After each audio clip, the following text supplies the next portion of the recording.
You start looking at all the major sports injuries, and probably somewhere between 80 to 90% of the major sports injuries in the lower limb are part of a pronation pattern, okay, or contributed to by a pronation pattern or a gravity pattern.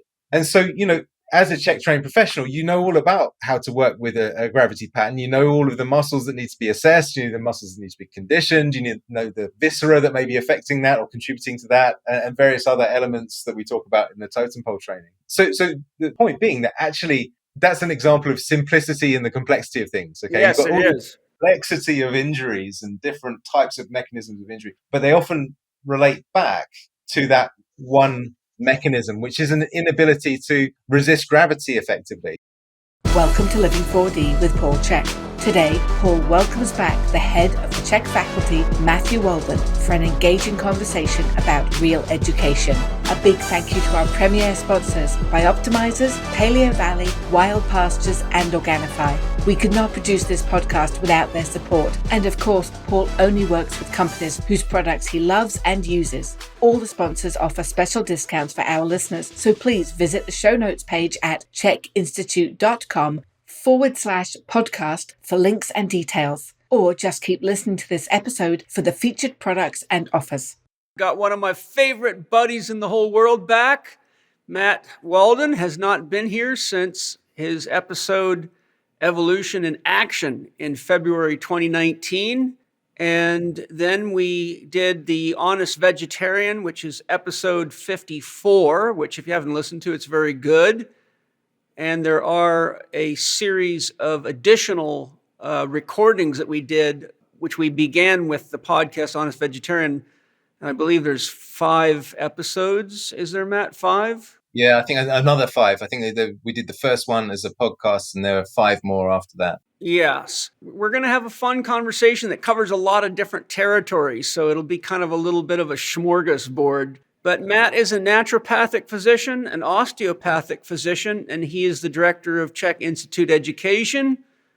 And he's probably one of the guys that's been with me the longest, 27 years now or something like that. Yeah, it is about that. Yeah. So we first met in 97, so that would be 27 years. Yeah. But I started the training with you in 2001, so 23 since I actually started doing the training. But and crazy. You've trained a lot of people through the Chek Institute, haven't you? I have. Yeah. Thousands and thousands. Exactly. Yeah. I was going to say it's more in the realm of thousands than hundreds. That's for sure. What do you feel real education is?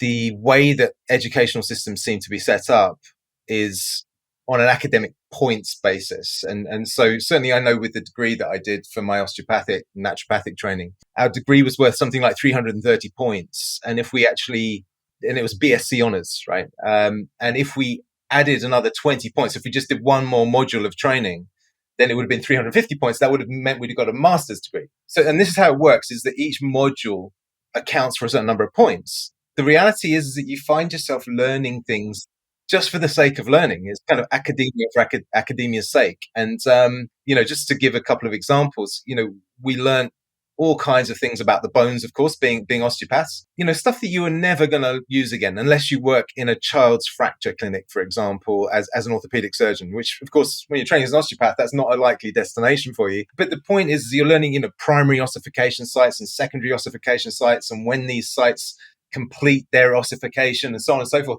All this kind of highly technical detail, which actually is largely irrelevant to everything that you do as an osteopath. And there are many different examples of that. And so, that's not applied information. So I think one of the key things with real education is that it needs to be applied. It needs to be something you can take away and apply in the real world. And so, that was part of what attracted me into the Chek training in the first instance, was that what I found when I attended your lectures was that straight away I could go back to my clinic and apply that information. And so then that creates a hunger to come back for more. What I began to realize, because, this ties in with a conversation I've probably reiterated again, perhaps hundreds of times, certainly tens and tens of times over the last few years, is having Chek students come to me and say, hey, Matt, you're an osteopath and a naturopath and you've done the Chek training. I'm thinking of doing the osteopathy as well. Would you recommend that I do that, or which college would you recommend I go to? And I normally say, look, I'd really seriously consider not doing the osteopathic training. And it's not that I have anything against osteopathy. Of course, I think it's a great profession, and great, and the training is, I suppose, philosophically it's excellent. In terms of the amount of money you invest, the amount of time you invest, and what you have to learn about, 90 to 95% of which you will not remember 5 or 10 years after graduating. That kind of shows you that that's not real education. It's kind of just totting up the points so you get a degree. I'm fairly confident I can remember probably 90 to 95% of everything you've ever taught me, or the institute has ever taught me, because it's applied. So you learn it. Of course, you don't remember it all instantly, but you go away, you work with people, and then it starts to cement and integrate into your modus operandi. And I think that's absolutely critical. So it's that integration of concepts into the real world that really helps people to learn effectively.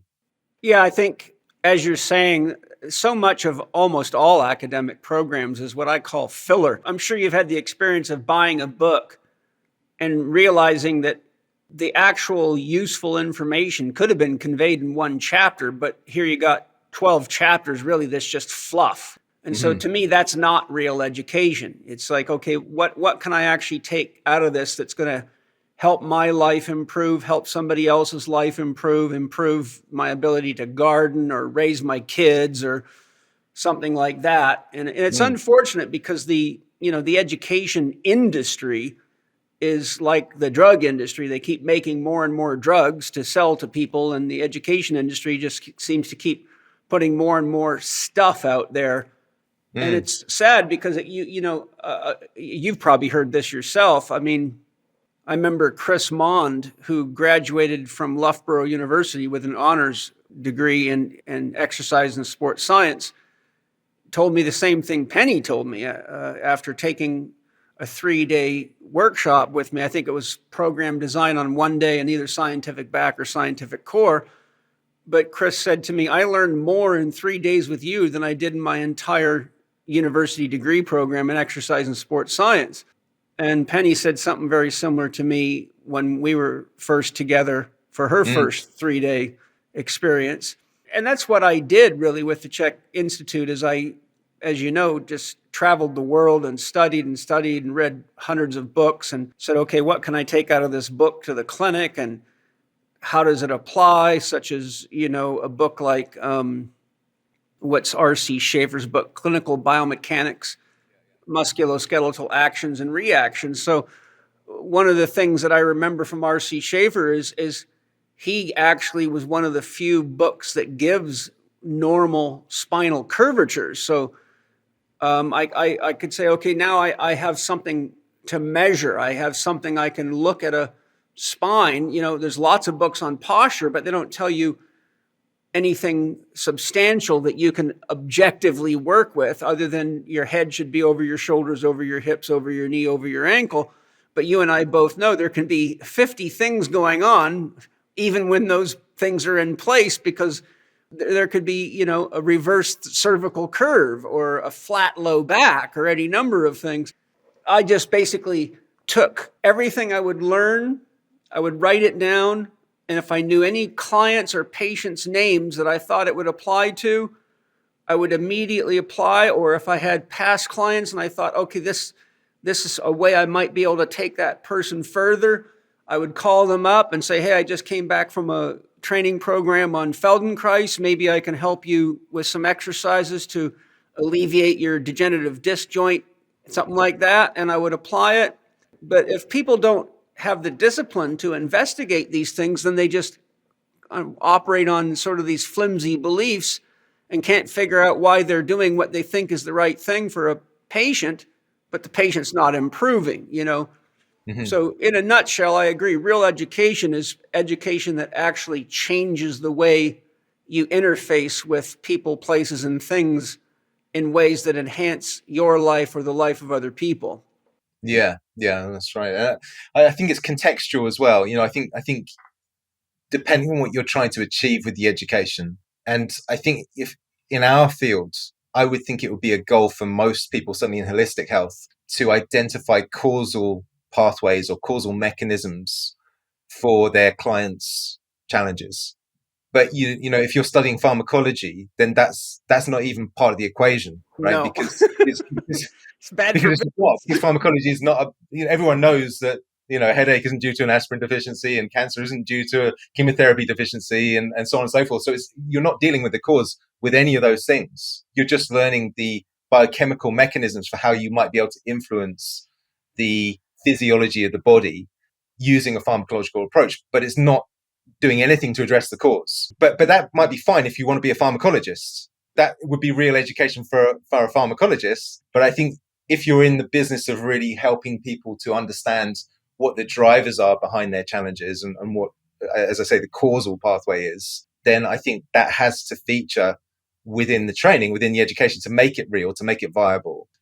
One of the big challenges, which you and I touched on in the paper we wrote, the Ghost and the Machine paper, is this idea of complexity and simplicity, in the way that, you know, if you're studying, again, in our field, human health, human performance, it's so complex and there's so many different rabbit holes you can go down, which is an absolutely fantastic thing. You and I both love all that stuff, right? And it, you know, it keeps you sort of fresh and excited and motivated for life, because there's always more you can learn. Well, you get a lot of surprises, you know, you forever are being surprised, you know. It's just like, I remember when I spent years studying the upper cervical spine, I was reading the NUCA monographs in probably 1988. I was studying all these NUCA monographs from the NUCA Chiropractic Association. National Upper Cervical Chiropractic Association is what NUCA means for you listeners. And I was studying case history after case history, and I saw, for example, that a woman who hadn't had a menstrual cycle in 8 or 10 years immediately began to menstruate within a minute or two after having her atlas corrected.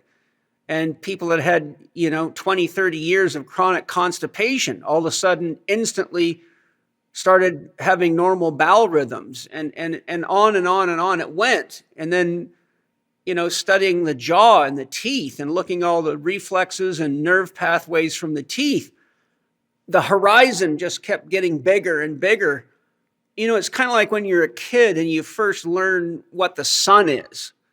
And then you learn that there's these other planets that travel around the sun with us. And then you realize that it's the moon that makes the tides move. And then you realize, wow, the whole planet's life depends on the moon. And then someone tells you, oh, yes, and, you know, women's periods are driven by the moon. And you think, oh, my God. And so what happens is your sense of understanding of the universe and the world around you keeps growing, and so it pushes the mystery further back. So what was this unknown, mysterious thing? The moon in the sky all of a sudden has meaning to you. Yeah, tangible. You know, and I think really that's what makes it fun for me. And from a spiritual perspective, I found that to really understand the human body, I had to understand the world. And to understand the world, I had to understand cosmology. And then, you know, I remember reading some great books on Taoism and the Taoist approach to the whole body, and how they'd tied it to stars and planets and you know, elemental forces. And I remember coming to this sense of realization that every single human being is made by the entire universe. There's not a single one of us that doesn't have some connection to the entire universe. For example, I've talked about this before, but I'll say it for the listeners.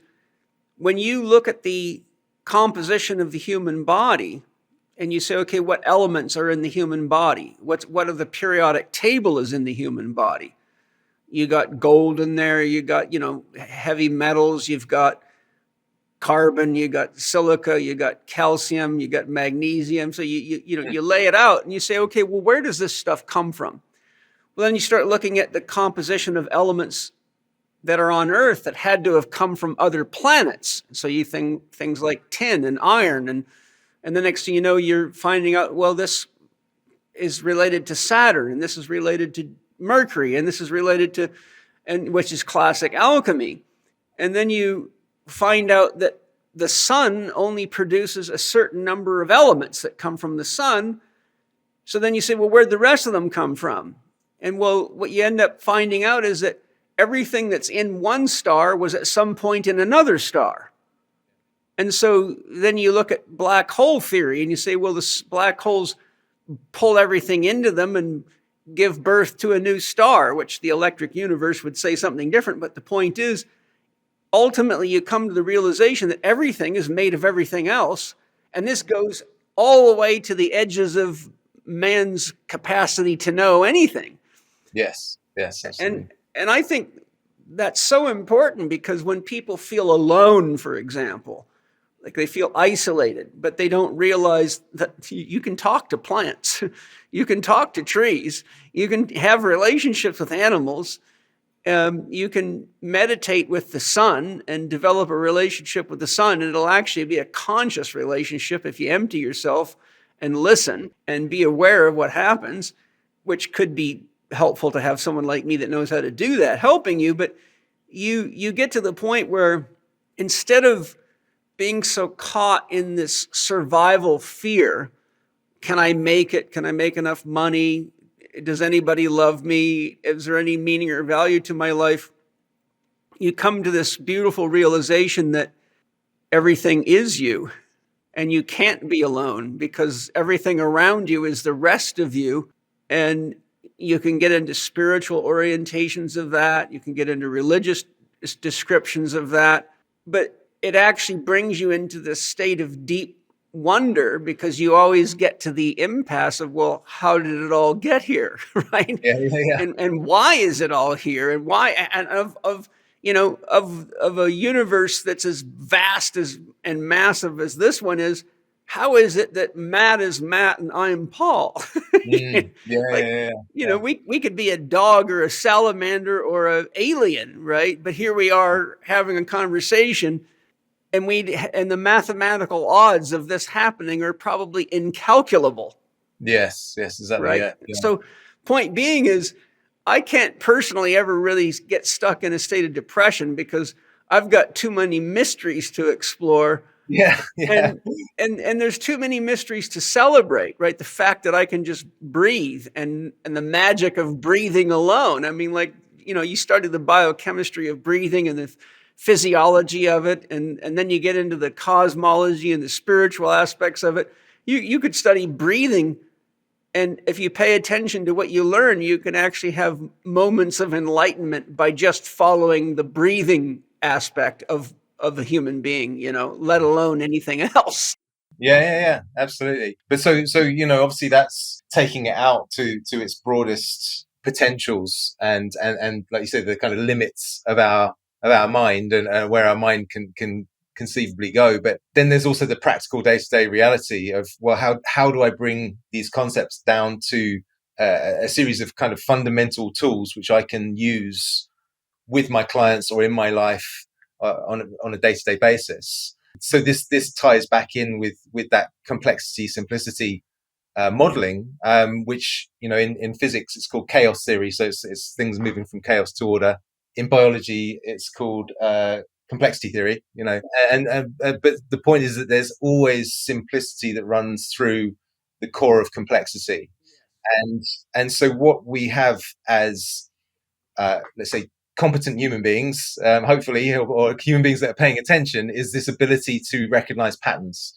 And this capability for pattern recognition is what has allowed us to essentially evolve in the wild and to reach this juncture in evolution, so that we are here today. But I guess what you find in today's society is that we've almost kind of blossomed that complexity into all of these specialisms that you find in our society, from different let's say surveyors and architects and surgeons and rocket scientists and farmers, and there's all of these specialisms. So we can't possibly be an expert in everything, but what we can do is we can get working models to understand how a farmer farms, what a nutritionist would say about nutrition, what a biomechanist would say about how to move, what a psychologist would say. And I think that's what is so helpful about the education that you have created and we offer as the Chek Institute is that we've taken this hugely complex environment within which we thrive, hopefully, and we've brought it down to key elements which are therefore manageable. They're bite-sized elements. They're kind of common denominators, like your primal patterns. Yeah, fundamental principles. Yeah, exactly. And you find, too, that when you study fundamental principles from different fields, you often see the same principle extends itself into another field. Okay, I'll give you an example. There's 3 phases to an exercise: setup, execution, and follow through. Well, if you're a mechanic and you're not set up to do the job right, you won't be able to execute it right, and your follow through won't be an issue because you'll just be dealing with another problem. So there's many, many ways as you explore many fields, which we both have, that you actually start seeing, okay, this basic gestalt, this way of looking at things, what is the most important things about an exercise? Then you say, well, setup, execution, and follow through. Where does setup, execution, and follow through also come? Well, guess what? It ends up right in your bedroom. Foreplay has a lot to do with the experience, the execution, and the follow through is the celebration. But if the setup's wrong, then it usually has a negative effect on the sexual experience, and the follow through is usually some kind of apology or shame, right? Yeah. I may have said this to you before, but I'll share it for the audience. As a guy with a background in martial arts and boxing, which I spent 24 years of my life as a competitive fighter from age 12 to 24 when I retired from fighting. But having watched hundreds and hundreds of videos of the best fighters in the world of every type I could study, and whenever a championship would happen or somebody would win a big fight, and they'd say, first question almost always from the announcer is, how did you do it? The most common thing I would hear out of the mouths of the greatest fighters, whether they be jiu-jitsu, wrestling, judo, kickboxing, MMA, boxing, ... or even other sports would be, I stuck to the basics. Like, how many times have you heard a great athlete say, I stuck to the basics? So by the time I became a therapist and a trainer of elite athletes at the age of 23, I began to realize that the most important thing was to master the basics. And even on the Army boxing team, which we were ranked at that time 3rd in the world of all amateur boxing teams, so it's a pretty elite team, we would spend sometimes 2 hours a day doing exactly the same drills I did when I began boxing as a 12-year-old. And here's guys that with 350 fights under their belt, still doing 1, 1, 1, 1, 2, 1, 2, 1, 1. I mean, hours till your arms are ready to fall off, Right. And Yeah. so, because you have to train your unconscious mind to fight without your conscious mind there, so that if you get half knocked out, your body knows what to do, The whole concept, this goes right back to real education. Real education has to begin with a mastery of foundation principles and basics, because it's like building a building. If you don't have the foundation right, but you spend $1 million on chandeliers, they're probably going to come down, Yeah, exactly. Yeah. And it's, so these basics are often relayed to us in effective models or modeling. And, so within the Chek system, one model we use is the primal patterns, for example, primal movement patterns. And a model, there's various kind of quotes which are quite nice, which describe models very well. And one is that a good model is a theory-driven treasure map.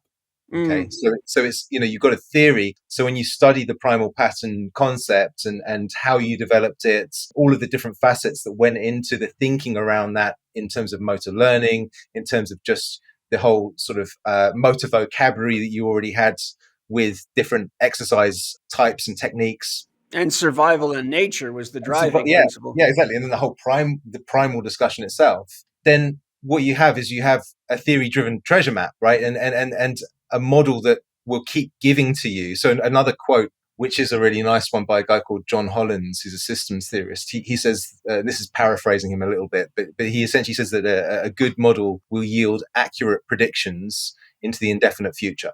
Exactly. And that's really, like you said, what the Institute's built on. I mean, look at our nutrition and lifestyle coaching program. 6 foundation principles: nutrition, hydration, sleep, feminine yin, breathing, thinking, and movement, predominantly masculine yang. And how do you get around? You cannot drop one of those principles and still be a healthy person, or 4 doctors.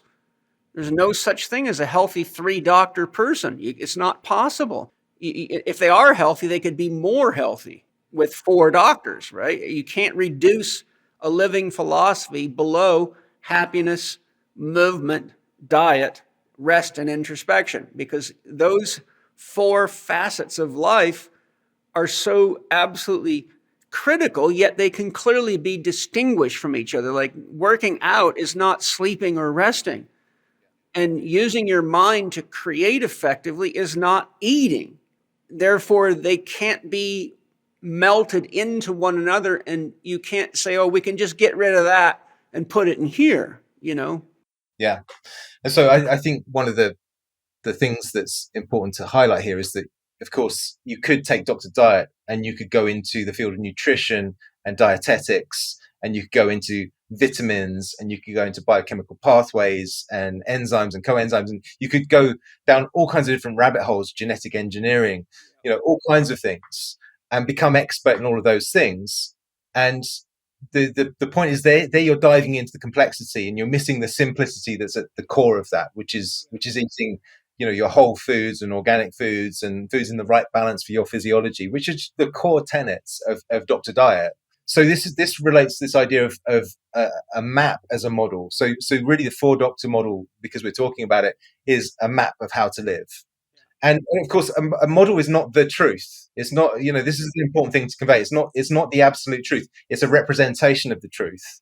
And so, but if it's accurate enough, then again, as John Holland said, it will yield accurate predictions into the indefinite future of how you're likely to respond. So if you eat McDonald's every day, then the 4-doctor model will tell you that that's not a whole food, that's not organic, it's probably not balanced for your metabolic needs, it's probably got full of all kinds of chemicals. So we can predict into the indefinite future that is not going to serve you to realize your potential as a human being. Hi, I wanted to jump in here and let you know that this year marks the 20th anniversary of the now iconic book that started it all, How to Eat, Move and Be Healthy by Paul Chek. This special milestone marks 2 decades of the book guiding individuals on their journey to holistic health. And in that time, we have brought out 2 editions as well as versions in Swedish and Dutch. If you already have a copy, you will know that it is full of Paul's timeless and tested advice, and it has helped thousands of readers as Paul gets letters and emails from people all over the world. But did you know that the idea for the book came to him because he would have to repeat the same instructions over and over each time he took on a new client? So he decided to put his key coaching points into a book so he could help more than one person at a time. Fun fact, the book was initially going to be called Flatten Your Abs Forever, and the first draft was so long that the standing joke in our office was that all you had to do was lie on the floor with the book on your stomach and you would have instant flat abs. In honor of the 20th anniversary, I am thrilled to announce that we are releasing 2 exclusive versions of this book. The standard commemorative edition is perfect for first-time readers looking to discover the book for the first time, or those loyal followers who want to revisit it again. And for those who seek something truly unique, we present the Special Collector's Edition, an exclusive limited number with each book personally signed by Paul himself. Hurry, as both commemorative editions will be a limited print run. So to get your copy of the 20th anniversary edition of How to Eat, Move and Be Healthy, go to chek.group/eatmove20. That's chek.group/eatmove20. The point with me talking about maps is that if you were to go into that nutritional map and dive down every metaphorical street of that map, you're going to get so lost, you don't know where you are. And this is the thing. So a map can be completely truthful and representative of reality, but then it becomes useless because it's so complex that you just get lost in the map. So what you actually need is a map that simplifies the complex and gives you the key elements, so that, and again, this is from Arnold Mindell, I think, actually talked about this, where he was saying that if you have a map that is the same size as the city you're trying to travel around, with every pothole and tree and cat and dog and whatever, it defeats the purpose of the map in the first place. So you want something that makes it very hard to look at. There you go. So you want something that's small enough you can hold, but that's accurate enough that you can still get around the city, and that's a good model. If it's too small, you can't even read it.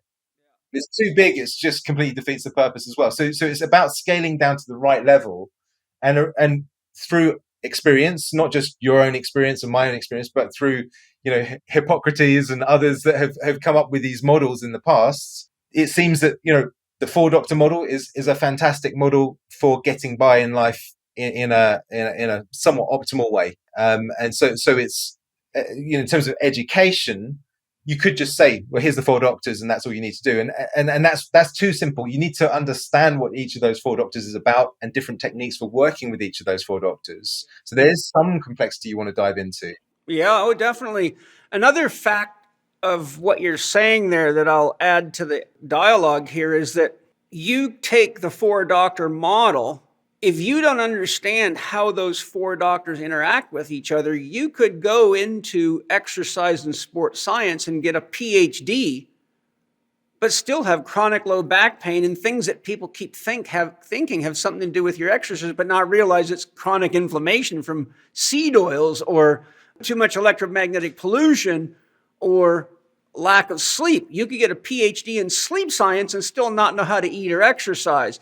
You could be a psychologist and not know how to eat, not know how to exercise, and have terrible sleep hygiene.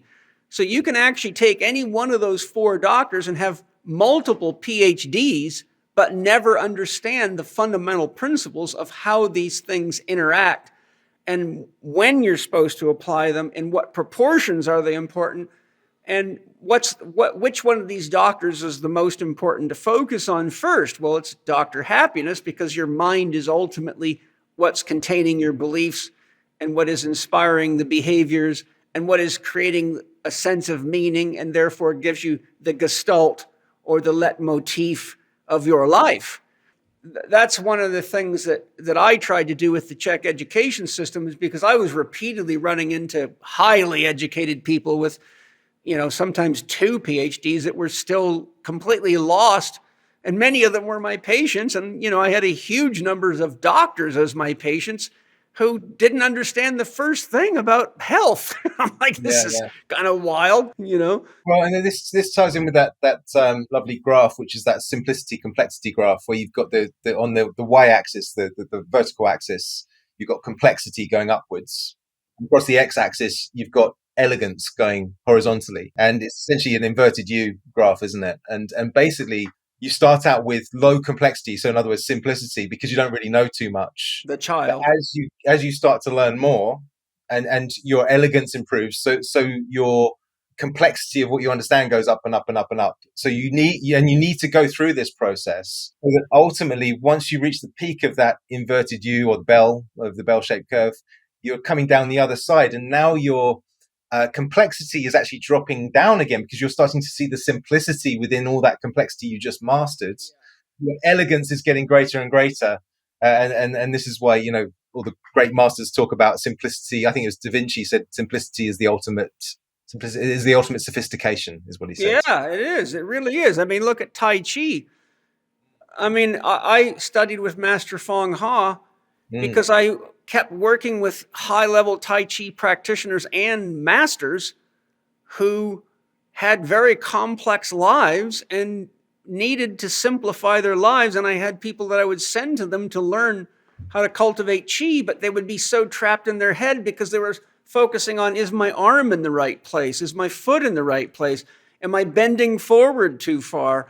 Am I breathing in the right rhythm? And I'm like, I can't get these people out of their heads. So I'm going to find someone who's a master enough to help me develop a system that does not require that you think about things, right? Yeah. And that's how the zone exercises got created, because most people that come to us with health problems are, I would say most of them are dangerously trapped in their mind, especially their left brain.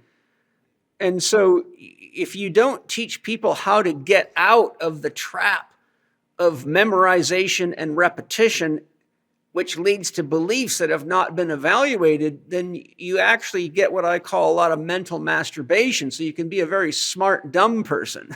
That's what happens. Yeah. You mentioning Tai Chi and Master Feng Ha, but the Tai Chi symbol is probably the ultimate example of simplicity and the complexity, right? It is. It's the basis of all creation.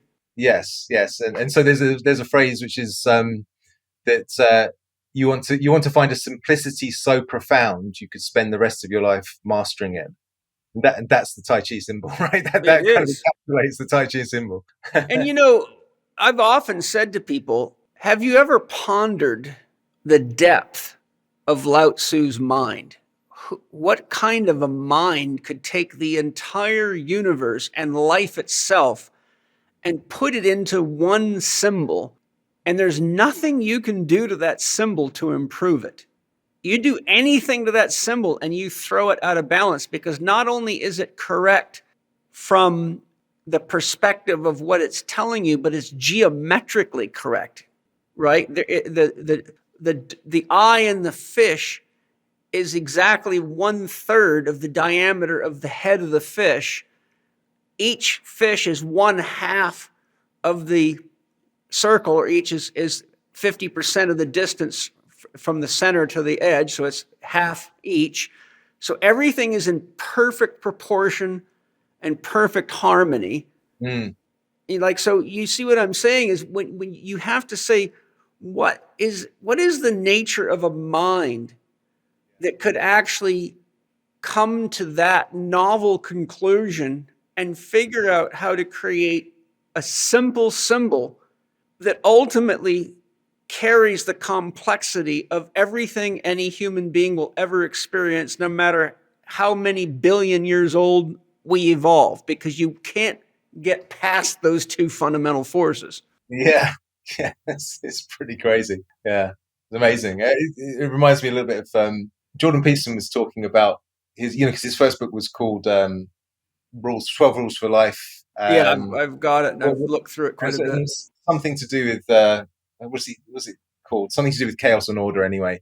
But so what I heard him talk about one time is that the perfect 10 in a gymnastics event is where the gymnast walks perfectly between chaos and order. So if you think of the yin yang symbol, that gymnast is walking that middle line, that middle path, which the Buddha talks about, right between chaos and order. Because if they just go one step to the left towards chaos, they lose their balance slightly and they lose a little bit of a mark, so they don't get their perfect 10. If they go too far towards order, it's too boring, right? It's too predictable. Or they're too rigid. Well, they're too rigid. Yeah, there's not the flow. So you've got to be right on that middle path, and that's how you get the perfect 10. And I thought that's a really interesting way to conceive of it, is that's what we look for. That in a way, that's expressing beauty, right? And human potential. And it's also really important.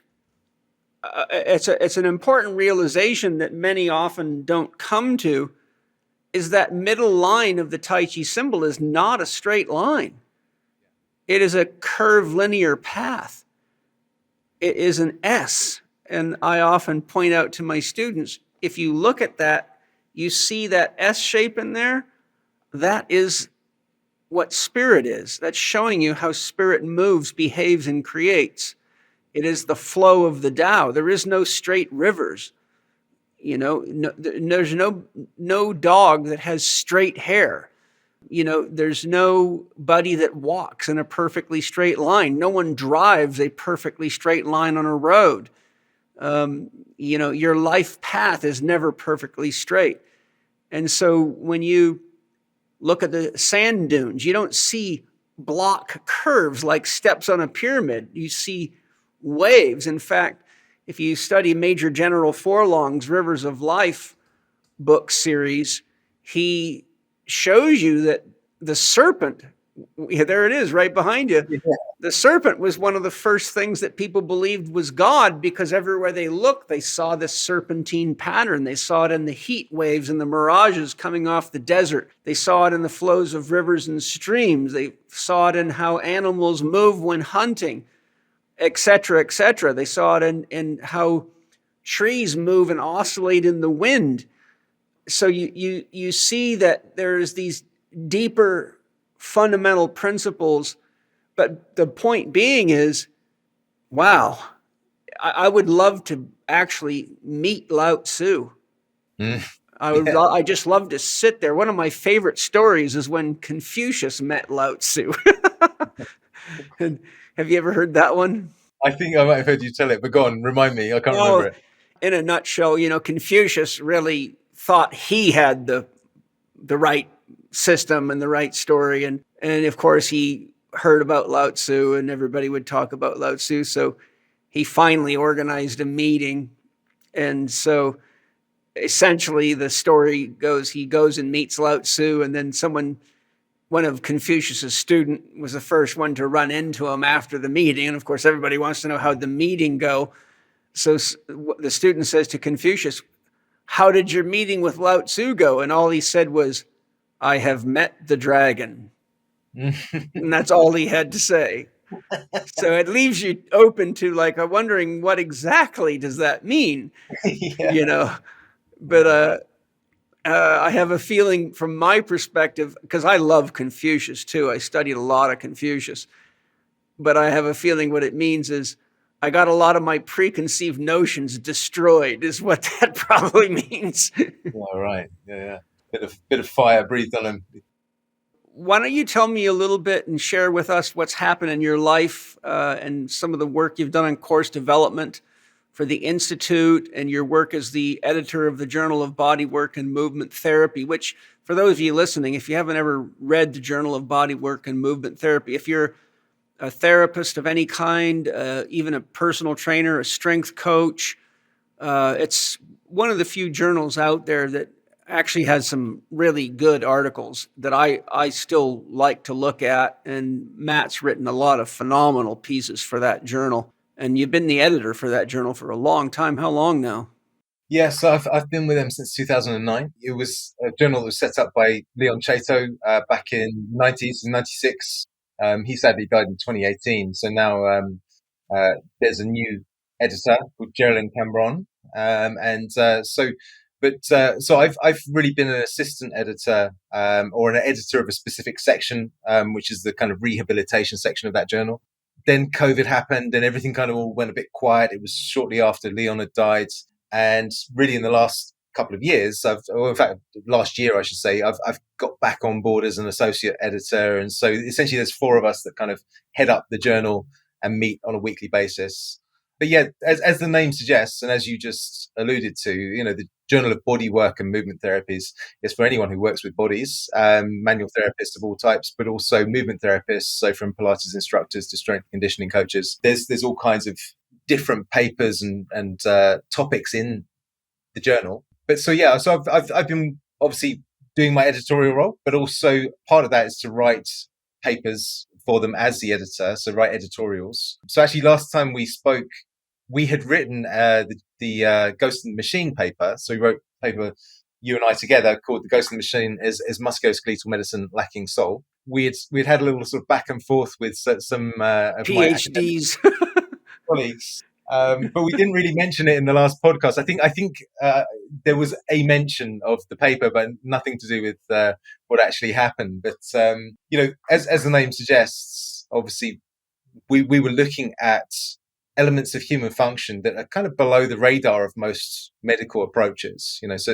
most of the research that's done in pain neuroscience, for example, will be looking at people's perception of pain, their kind of social standing, and their social group that surrounds them and what their perception is of back pain or disc injury. And there's various tools and techniques and questionnaires that are out there, but they all focus very much on the pain. They focus very much on the individual's conscious awareness of what's going on and their conscious perception of it. And really what we were trying to convey in those papers was that there are many other elements that are below the level of consciousness that will be contributing to that person's pain and the way they react to it.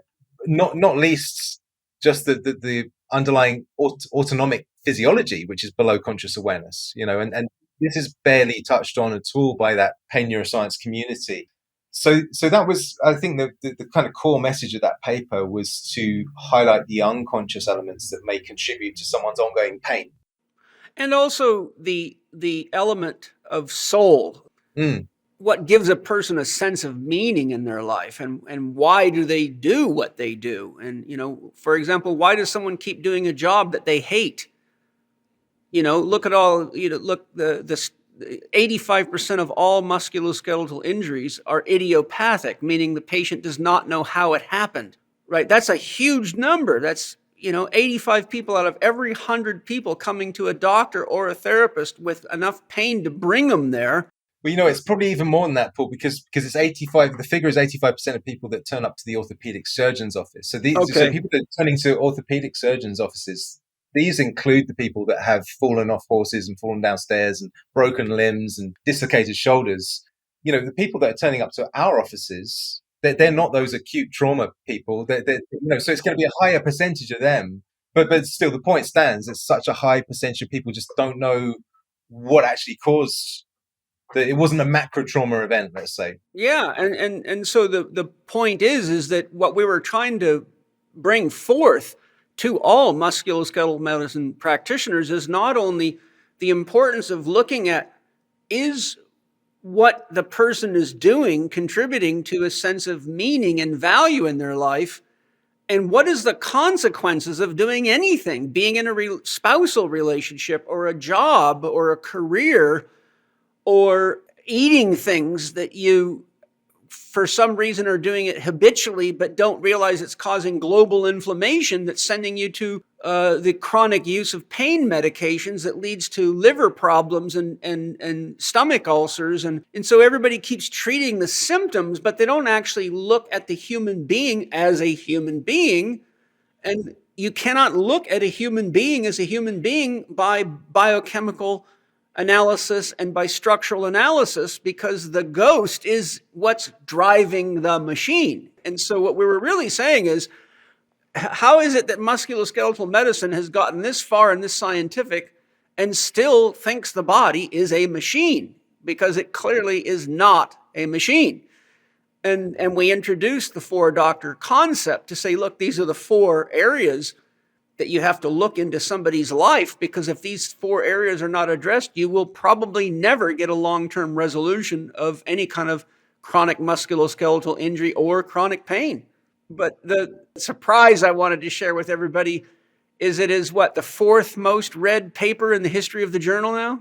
Yes. So that was a lovely thing that kind of came out of me getting re-involved with the journal in the last year or so, was that we just had one of these kind of meetings with the execs from Elsevier, who's the publisher, and they showed us the top read articles from the journal, and the Ghost in the Machine was number 4, which is great, because obviously, like I said, the journal's been going since '96. So what is that? 28 years, and four issues per year. I think there's about 2,800 papers, something like that. So we're 4th on the list, and as quite a recent paper as well. So when you think a lot of these papers have been out for 28, 27, 26 years, as has been out for sort of 5 or 6 years. So to get that high up the list shows that there was an appetite for it, at least. Yeah, well, I think people really, I think we struck a chord. I think we touched their soul. We woke people up to, hey, there's a very deep truth being conveyed here.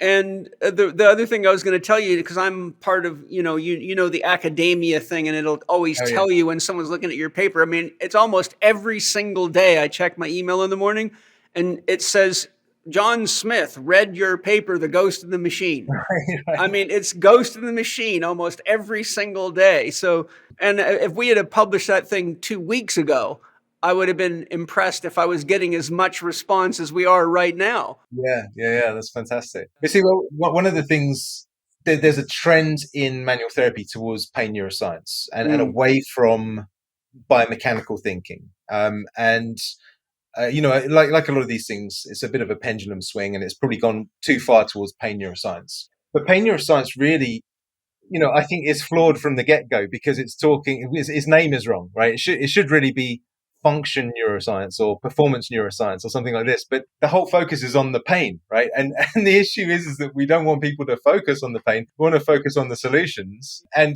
to essentially, as you said, get a sense of meaning. So if the sense of meaning or the meaningful tasks they can no longer do all direct them back towards this pain, as opposed to focusing beyond the pain on the one love, the goal, the dream, the legacy, whatever it might be, that's something that's beyond the nightmare of the pain, then that's a far more functional way to progress forwards from the rut that these people find themselves in.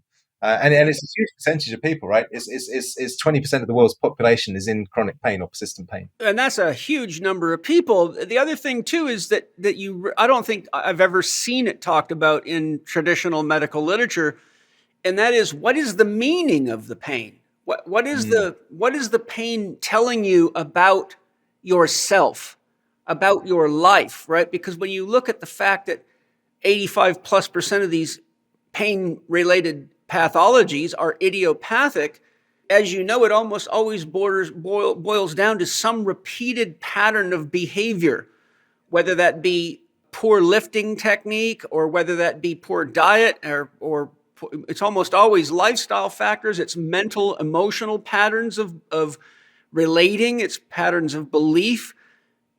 So this is why I love Margaret Newman's work so much, the holistic nurse, because she really takes the orientation from pain as a perspective of looking into the consciousness of the individual and looking into their relationships and looking into how is the pain giving you feedback that helps you become more aware of what you have not been aware of. And the pain is actually saying, look here and follow the crumb trail. When people take the standard rehabilitation approach to get rid of the pain, it's like erasing the crumb trail until you follow it. It's like, okay, your spirit, your soul just left you a connect the dots trail, but now you're taking this pain medication and you're continuing to live the same way and do the same things. So now your L5S1 disc just becomes a worn out hip joint. Or next thing you know, you've got leaky gut syndrome because of the side effect of the medical drugs. Now your life's getting even more complicated. Then you got a foggy head and you can't think straight and you get fired from your job because you keep making mistakes. And so the next thing you know, you've been to all these elite doctors and therapists with fancy degrees, but actually they've never really looked at what is the most important thing to look at. Why are you in pain? And why is this happening over years at a time? And what do you have to look at to really help a person resolve what's the etiology, the driving issue behind the pain? And as you well know, it's almost always psychological. It's very rare that it's not psychological. I mean, the number of people that I have rehabilitated with serious chronic pain problems, from digestive to sexual dysfunction to endometriosis to irritable bowel to chronic tension syndromes in the body to visual disturbances to auditory disturbances, you name it, and I track it right back to being unhappy in their spousal relationship. Is significantly high. Yeah, and I think it's probably important to clarify also that when you say almost all of it is psychological, that's getting again to that causal level, right? Because yes, it could well be that it's psychological, but this psychological element is driving a certain behavior, like comfort eating or over exercising or whatever it might be. So although the comfort eating may be driving the inflammation, which is driving the pain, the root source of that is actually the unhappiness in the relationship. So it's not that it. I suppose when we say psychological, sometimes people think that what we're really saying is that it's all in the person's head, but what you're saying, I think, is much broader than that, right? It can relate to habits and behaviors and all kinds of other factors that actually at their root cause are psychological, but then they have physical knock-on effects. Yeah, and the whole idea that it's in their head is another Western snafu, which means situation normal, all fucked up.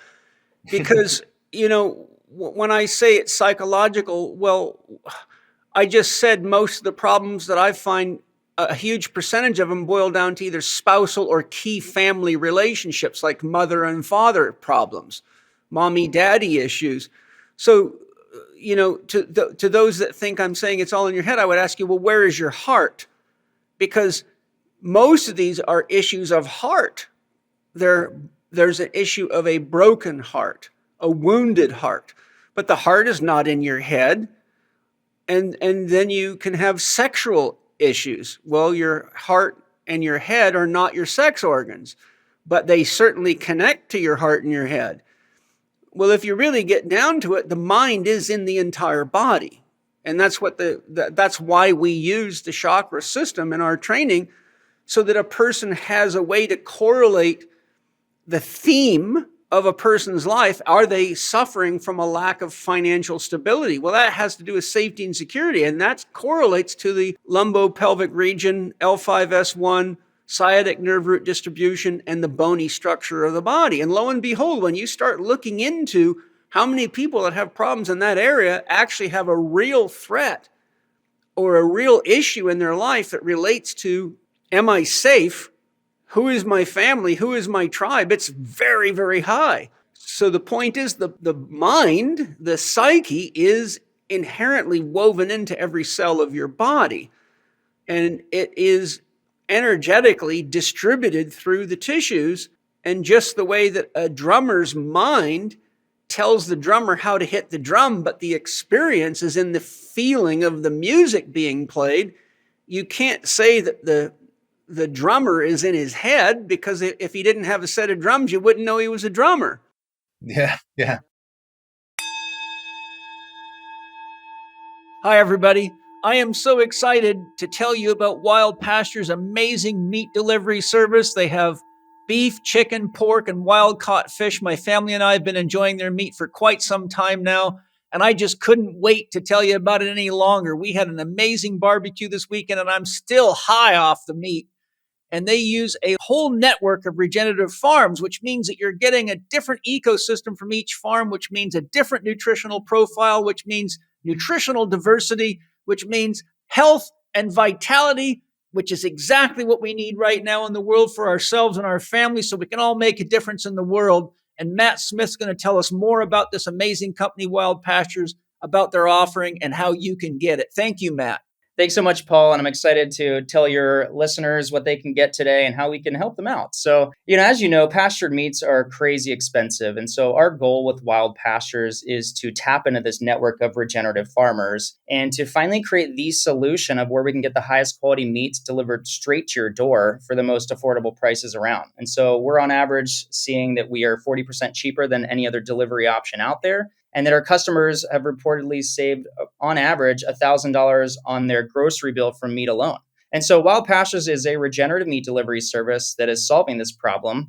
And you can get 100% grass-fed and finished, as well as pasture-raised pork and poultry and wild-caught seafood from Alaska delivered straight to your door. So it's far more convenient. It's far more environmentally friendly because we're using regenerative farms entirely. We don't use feedlots ever. So the nutrition profiles are way better. You can definitely taste the difference. I know we were talking about this on our just before we hopped on, you having a Father's Day barbecue and how incredible the pasture-raised chicken and beef short ribs were. And you can really taste the difference, right?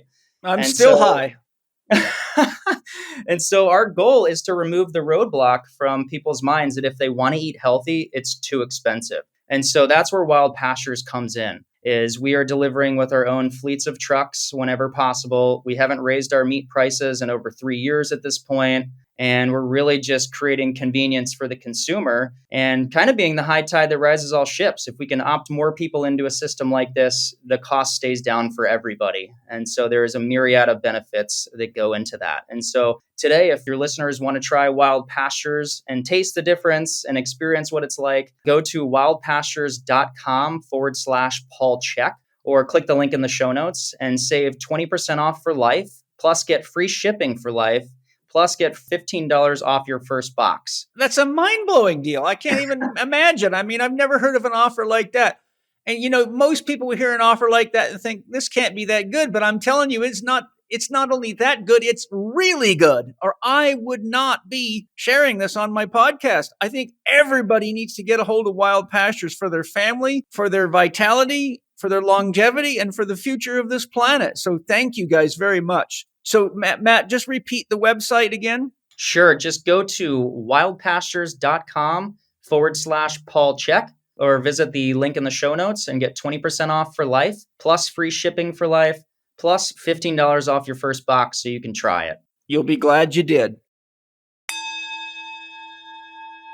I think a bit like the way you were just saying about Lao Tzu and how deep Lao Tzu was, and what an amazing sort of conversation that would be to sit and dialogue with him. But I think also we should have reverence for things like the chakra system, which is, a cross-cultural and ancient sort of awareness. And I think this is where science often doesn't hold any reverence for these things, sees them as kind of antique relics from the past. But the funny thing about it is that, where pain neuroscience is headed is, or certainly one of the key models that's used, is this biopsychosocial model. And biopsychosocial model obviously is talking about the biology, the psychology, and the social context within which those are housed. It's a good movement in the right direction. It is, but that's exactly what the chakra system is. It's a biopsychosocial model, right? It's been around for 6,000 years plus. And they just figured it out. Yeah, exactly. Yeah, well, not to mention the fact, I'm brain farting on her name. You might remember her name. The lady that she was a professor at UCLA who was the first one to validate, Valerie Hunt. Mm-hmm. Valerie Hunt, Infinite Mind, I believe her book is called.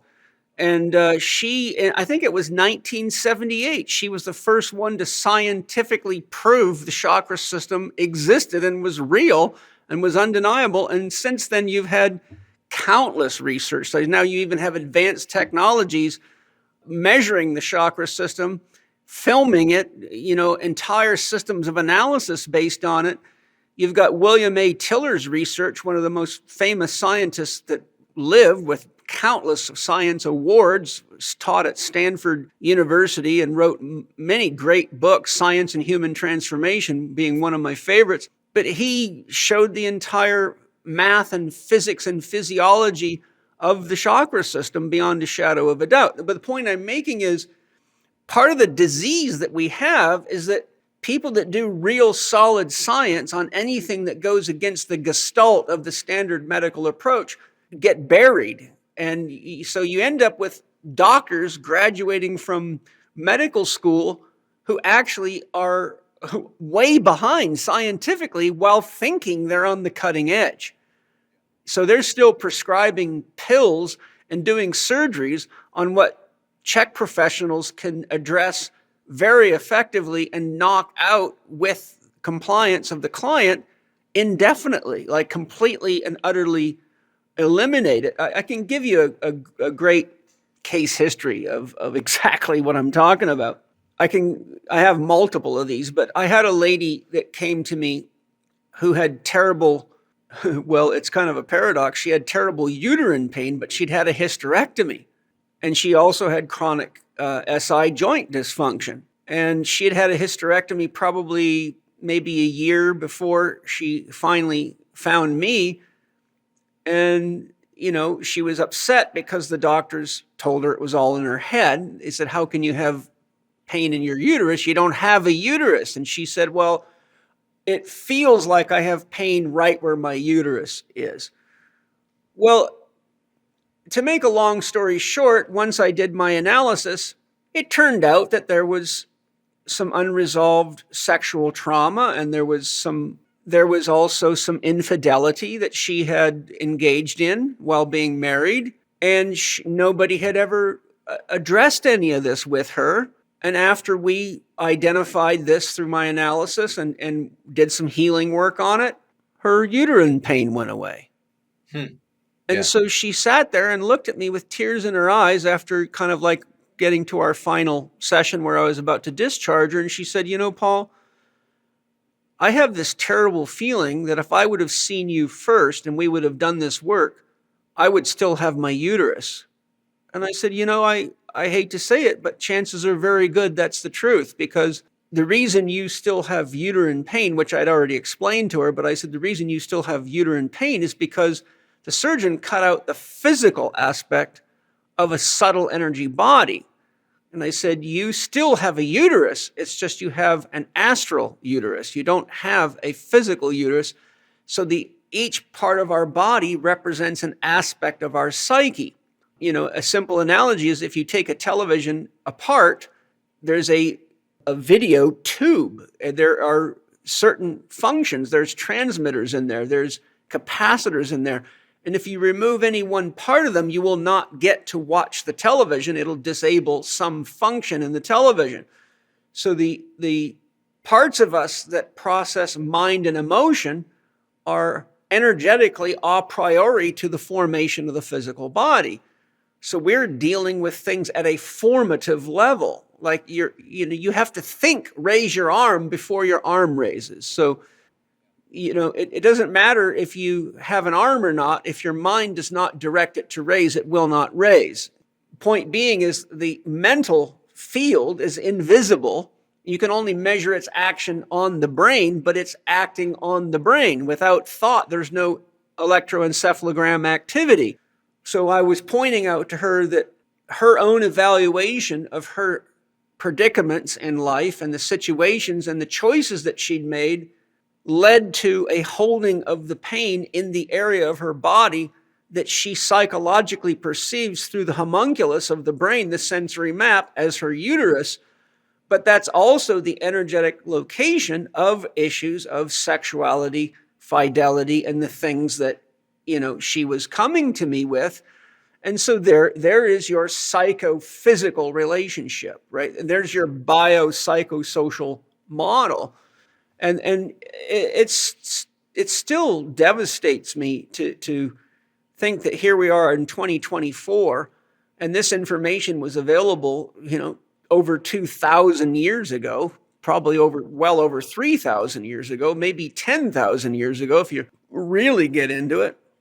Mm-hmm. And we're still cutting organs out of people without actually asking, are we dealing with the formative forces, or are we just cutting out the byproduct of somebody that needs help at a much deeper level? And that's really been what my whole career has been about. And of course yours too, because we use the same conceptual model to look at people. So it's really sad. In another quick case, I had a girl that was a professional golfer who had all the symptoms of thoracic outlet syndrome. Really sad story. She was a ranked elite female professional golfer, and she got pins and needles in her little finger and ring finger, and she started getting numbness along the distribution of C8 and even up into the T1 area, and she started having pain in her neck. And it got to the point where she had lost enough grip strength. She was having a hard time holding onto the golf club. So through a series of evaluations by doctors, one of them determined that she needed to have a scalenectomy because she was getting positive symptoms that they track back to thoracic outlet syndrome. But when I did all the tests with grip strength and arm raised above the head, she had never had any of those tests done on her. And so the problem was when they cut her scalenes out, she couldn't hold her head up straight anymore. Her head now was stuck side bent to, I think it was her to the left. They cut out the anterior and medial scalene. Wow. And so she could not hold her head up. And when I did a weight shift analysis on her, she was like 17 pounds heavy on the left because she couldn't hold her head up, which was causing huge torsion through her whole spine. And so through my analysis, I found that she had very severe trigger points in the interspinous ligaments and in some of the deeper ligaments inside the spinal structure. And so I did dry needling therapy on her and alleviated those trigger points, and her entire thoracic outlet syndrome profile was completely gone. And even at but point again is after the scalenectomy, she still had all the symptoms. There was no alleviation of any of the thoracic outlet symptoms. And then once again, she said to me, "My God, Paul, if I had have gotten this treatment before the scalenectomy, do you think that I would have needed it?" I said, "Probably not, because I've seen many cases like this. But unfortunately, doctors don't know about sclerotomes and they don't know about ligament referral patterns, and they're just undereducated in this particular aspect of the anatomy of the body." But these are like really important examples of why we have real education to look for the real drivers and have an understanding of the psychophysical relationship, so that you understand a top-down model of creation and a bottom-up model of creation as well. You know, like your atlas can be out of place and screw your whole spine up, your pelvic girdle, your leg length. But if you're like me, I broke my leg in 5 places cliff diving and I have 5 millimeters of bone missing. So if I don't wear a heel lift, my pelvis is always torqued and my neck always hurts. And I go to the Nuka chiropractor and he says, "Your atlas is out." And if I go run 5 miles, it'll be out again. If I run 5 miles, it'll be out again.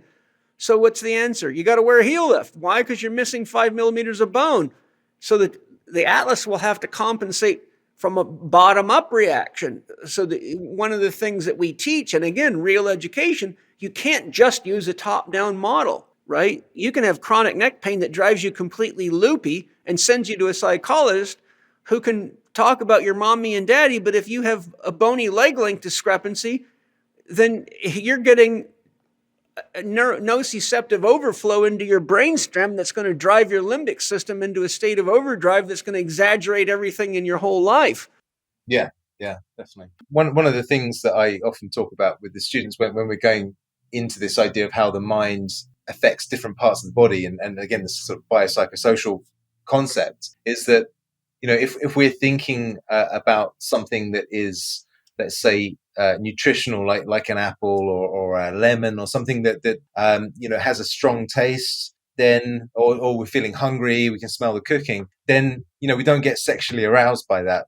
Our stomach starts to rumble. And so, you know, what's happening there is there's a conscious perception of a stimulus in the environment, and we're directing drives to the appropriate part of the body to prepare it for action. And so, but by the same token, if you're with a romantic partner and things are getting a bit, you know, frisky, then of course, you know, you're not directing drives to your stomach and your stomach starts rumbling. You're going to direct it to your genital system, right? And so then you get the changes happening there. So the point is, we've all experienced these different things physiologically, so we know how they work. But these are kind of conscious examples. But if you've had, like you say, a sexual infidelity, or you've had some kind of other, let's say, a lack of expression of your of something that's important to you, well, your mind knows exactly where that relates to in the body, and you're holding the tension in that area or wherever. And so this is where Dan Siegel's definition of mind, there's an embodied and relational flow of energy and information, that is obviously the flow is going to those areas, but if it's not being expressed for some reason, or it's being held there for some reason, well, then you're losing the flow, and that's what creates the symptoms in that obstruction. Region, right? Yeah. But I think, you know, most people can then relate to that, and can see that when we take it back to persistent pain patients or people experiencing persistent pain, then it's very likely that the mind and the psychology is going to be a contributing factor, if not the key driver of that pain situation in the body. And that to keep focusing on the pain as opposed to looking at the gift within the pain or the lesson within the pain and meeting the pain teacher, which is obviously a concept you've been teaching for many years now, then they're missing the fruits that are there for them. You know, that kind of ties into the one love element of what we teach. But beyond the one love, we then move into the two forces. And two forces, again, back to Lao Tzu and the yin yang symbol and so on. And of course, in our modern day and age, most people have way too much yang fault in their life, way too much movement, way too much light, way too much screen time, Outgoing energy, way too spending. much information. Yeah, absolutely, absolutely. And this is often the key driver behind their symptom profile that they're coming in with. In our training, we tend to talk about it as physiological load. That's one of the ways that it's manifest in the body. Is too much yang is physiological stress. It's too much cortisol. It's an increased breathing rate, Increased muscle tension, disruption of peristalsis in the gut tube, but the whole peristaltic system. The more yang you are, the less anabolic or tissue restorative energy you have. That energy has to come into your body, especially at night. Look at all the people that don't sleep enough or have a hard time sleeping for a myriad of reasons. One of the things, too, that I wanted to loop back to with our whole previous discussion that's very important is that as we teach in our training, all pain summates in the human body, all nociceptive or pain inputs summate. So there is no difference to the body's perception, whether it be psychological pain, physiological pain, emotional pain, or projected pain, imagined pain.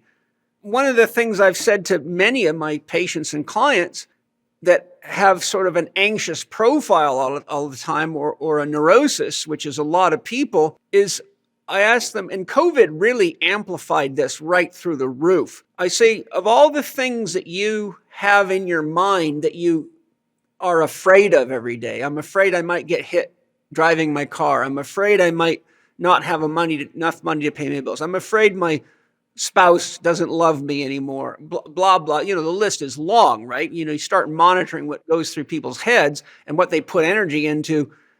Is I say to them, of all the things that you have been afraid of enough to get nervous and even anxious or even sweat about or see a psychologist about, what percentage of them actually turned out to be true? And most people will just get stunned by the question, think about it for a minute. And the most common answer is hardly any of them. Hardly any of them. And I say, okay, now here's the point. Every one of those things, while you were actually believing it, even if it was for 10 seconds, triggered a hormonal change in your body that has an effect on all the systems of your body. And you can burn up so much nutrient resources and biochemical resources, you can exhaust your adrenal glands doing that. And that is going to cause a cascade that has an effect on every cell in your body. So you're getting a stress response, whether it is an imagined or a real stressor. And that's one of the key things, that if a therapist isn't looking at the psychological profile of the individual, looking at an injury history, a trauma history, a relationship history, then they don't actually have a way to sift through to identify what are the things that are actually being held on in this person's mind that are now being projected forward because there's some aspect of the unconscious that's worried this is going to happen again, or any number of factors. And so when you start adding all that up, you see a tremendous driver in the body's perception of stress, because the cells of the body can't tell the difference between a real stressor and a perceived stressor. Your breathing will change if you're afraid that there's a ghost in the closet, whether there's one in there or not. If you think the movie you're about to see is going to scare the hell out of you, even before you've even seen it, you're already panicking, right? If you think you're going to fail your examination in school before you take it, you're already stressing the hell out of your entire body. But the reality of it is, when you ask people, how many of you thought for sure you were going to fail the test and then didn't, most people will say, oh, I actually did pretty good. So the point is that if we don't look at projected stress and determine how much of that stress is actually worth putting energy into, when you consider the knock-on effects, and this is why I developed the concept for people, because I had to give them a way to determine what's worth worrying about. Here's how you determine whether something's really worth putting the energy of stress and worry into. Can you breathe right now? Yes. Do you have access to food and water? Yes. Do you have access to warmth and shelter? Yes. Do you have people that love you in your life? Yes. Are you capable of loving yourself? Yes. Then is there anything really that dangerous going on? Or are you in the habit of making a dragon out of a bad habit? If I have food, shelter, safety, water, warmth, and people that love me, then I might have a challenge to work with. I might have something that's a little irritating, but I certainly don't have something that should be giving me ulcers and disrupting digestion and elimination. And the number of people that live in this perceived projection of fears and dragons and disasters is through the roof. Point being, though, when COVID came, and the same illusion generating machine was being used, it pushed Humpty Dumpty right off the wall because so many people were not healthy enough to have enough of a buffer to take on the additional stress of perceived threats. And so then you saw alcohol and drug consumption go through the roof, and you saw suicide rates rising faster and higher than ever, and as far as I know, ever in the history of recorded man. And so that's a real issue to look at. Yeah, definitely, and that was kind of where I was going to head with what I was saying about physiological load and the yin and the yang of life, the two forces. Because the medical term for physiological load is pretty much a synonym is allostatic load, and so allostatic load is normally measured in medicine. It'd be measured by things like cholesterol levels and blood pressure, and a lot of those sort of fairly standard like homocysteine levels, those kinds of things. But really, what they're looking at is, well, how much total stress is this body under? And one of the things that we know that reduces total stress is actually, first of all, having a sense of purpose in life. So that takes you back to that one love, the legacy or big dream, that kind of thing. What wasn't really appreciated, and again, this ties in with the summation of drives that you were just talking about, is that persistent pain, one of the key features of persistent pain is central sensitization. So it's this notion that the central nervous system is sensitized. So your pain threshold drops and your pain awareness goes up. And there's various technical explanations for that. But one of the things that's going on there is multiple sub-threshold drives. So that means multiple drives that are coming into the nervous system that are not themselves causing pain. They might just be that, oh, I'm a bit bloated today. Oh, I'm a little bit angsty today. My heart rate's up a bit. Oh, my hamstring's aching a bit from where I strained it, or my back's aching or whatever. Oh, I've got a deadline. So, but it's this combination of stressors that creates summation in the nervous system, which creates sensitization. Okay. So in other words, really allostatic load or physiological load, as we describe it, creates sensitization in the nervous system, and now you are teed up for much more likely to get persistent pain or a painful episode of something which is not resolving effectively. And so you've got your one love, your two forces, and like you just said, you get another thing thrown into the mix, another stressor like COVID, and all the people that were struggling with COVID, the people that had a tough time with COVID, they had high allostatic load. They had high physiological load. That additional stress not only was another thing that was another straw that's loading the camel's back, but actually because they're already under stress, what it meant is that the ACE2 receptors, so you probably, some people will remember this, people talking about ACE2 receptors on the cells in the body. Well, that's where the COVID spike would bind to and infect a cell. Well, ACE2 receptors are expressed far more when you're inflamed and when you've got high physiological loads. So you have far more ACE2 receptors, which means you're far more likely to get infected. And if you do get infected, you're going to have a much worse time of it. Yeah. Right. And so you got the kind of double whammy there, which is, again, this is part of what we're talking about in the Ghost of the Machine, is that we want to use simple models such as the 1, 2, 3, 4 approach that we teach in the Chek model, or in the Chek training, to be able to shift people's focus, to shift their physiology, to give them a sense of direction, and to give educate. them simple enough. Yeah, exactly. To educate them in a system that's simple enough that allows them to actually make those changes and apply those changes in their day-to-day life. And the 1, 2, 3, 4 model can be used effectively for a housewife that speaks a foreign language that you can barely communicate to, all the way up to the pain neuroscientist with 3 PhDs behind their name. Because, people like you and I and our instructors can take any one of those doctors or 6 foundation principles to a very, very high level of specificity for each given client based on their specific needs. But we can also teach the model to children. In fact, I've got at least 2 people that I know of now that are holistic lifestyle coaches through the Chek Institute that are school teachers that implemented 4-doctor clubs in their school. One of them is Elliot Hulse's brother, Eric, and he sent me multiple pictures and videos of the gardens his kids were growing and them singing the 4-doctor songs together. And so each day he would have them in class and teach them something about one of those 4 doctors, so they learn this model from an early age, which, things like that are some of the greatest rewards of my life as an educator, is to see my own students bringing this education to where it's needed the most, and whether it be in hospitals or students coming up with healthy foods or writing books to help people.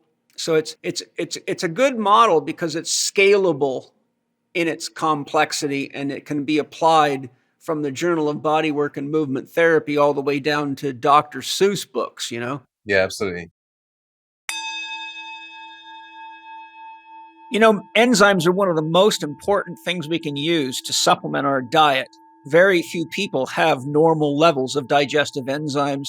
It's extremely common to be digestive enzyme deficient because so many people are eating cooked foods, processed foods, packaged foods, etc. The best digestive enzymes I've ever found are Masszymes by Bioptimizers. And one of the things I like about them is not only are they the most advanced technology for how they're produced, the science behind them, but I take them on an empty stomach every morning and every night as proteolytic enzymes to help clean my body. So I've got Wade here, who's the formulator of these enzymes, to tell us how do they work as digestive and proteolytic enzymes, because today I think we really need to be supplementing with high quality enzymes. So Wade, what's unique about Masszymes? Well, one of the interesting things is undigested protein is one of the biggest contaminants that cause problem for people, whether it's in their blood or inflammatory conditions or even impairing recovery. And it's quite common amongst athletes who have high protein diets, interesting enough, who are looking to add recovery, but they're not breaking down their protein effectively. And that was my case way back in the day as a former bodybuilding champion. So we set about cultivating and developing an enzyme formulation that handled all of the amino acids in a pH range from 2 to 12, as well as providing an assortment of assistant enzymes. In other words, it doesn't just break down protein, it handles carbohydrates, it handles fats, it handles fibers, a variety of different things, and they work synergistically together to make sure that you can break down just about any food and digest it properly. Now, when you talk about the difference between enzymes, there's digestive enzymes and systemic enzymes. Systemic enzymes such as like nattokinase or serrapeptase. Well, they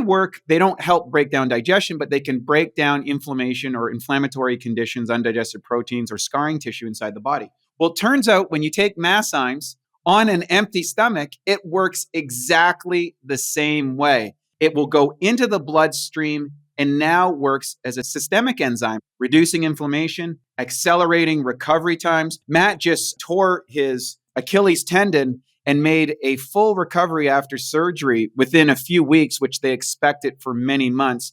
He was taking as many as 100 a day. Now, I'm not suggesting people do that, but this was an extreme condition.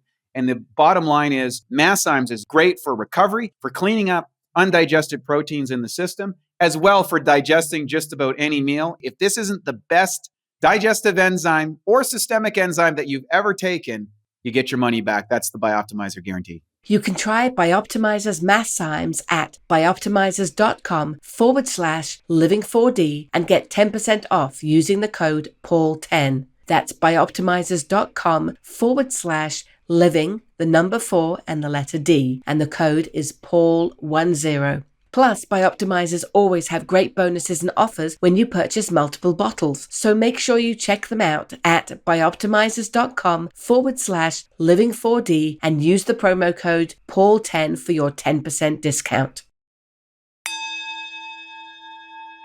that allostatic or physiological load model was something that I kind of proposed as a driver of central sensitization in a paper I wrote with Mark Sisson in the Journal of Bodywork and Movement Therapies. And part of what alerted me to this sequence of events in terms of physiological load leading to central sensitization, leading to persistent pain, was that actually there's a paper that I stumbled across for this editorial I was writing with Mark on lateral epicondylitis, so tennis elbow. And essentially what it was showing was that if you have high physiological load or allostatic load, then you have a 7 times greater propensity to getting lateral epicondylitis, so tennis elbow, than if you don't have markers of high physiological loads. They did the same with multiple other conditions such as Achilles issues and, rotator cuff issues, carpal tunnel issues, and so on and so forth. And so, what you see is that it's the central it's the allostatic load that tends to be the precursor to these conditions. These conditions then arise and bring with them their symptoms. That then creates sensitization of the central nervous system, because what preceded it was already exciting the nervous system. And then you end up with something that becomes a persistent pain issue. So you can rub that tennis elbow and put clasps on it, or rub that Achilles, or stretch it out, or exercise it as much as you like. But if you haven't addressed those underlying drivers, the physiological load drivers, then you're likely to only get a limited effect or a short-term effect at best. Yes, exactly. You launched your FC20 podcast. Was that 2019? Yeah, that's right. And then at some point you took a break because you had too much going on. Is that the case? Yeah. So, I launched it right around that time we were just talking about. So, obviously you were a guest in the early episodes, but I had Mark on as a guest, and I did about 26 episodes. But what I found was that a number of factors. First of all, I never really set it up as a business model per se. I did it for fun. Yeah, and it's a lot of work for fun. This is the thing, is that you start to realize after 26 episodes, they're taking at least a day each, to actually record, and all the rigmarole that goes with there's a lot to it. Single episode. And so then you look back across 6 months, you go, well, that's 26 days out of 6 months, which is over a month's worth of working time, right? I mean, 26 days, that's a lot of time. And suddenly you're like, well, okay, so no wonder I'm finding I haven't got time to spend with the kids. No wonder I haven't got time. And anyway, so then COVID kicked in, and I thought, okay, actually what I've got to do here is I've got to turn my attention to what the hell's going on in the world, because there's something going on here which isn't adding up. And I need to understand this. That's a polite way to put it. Yeah.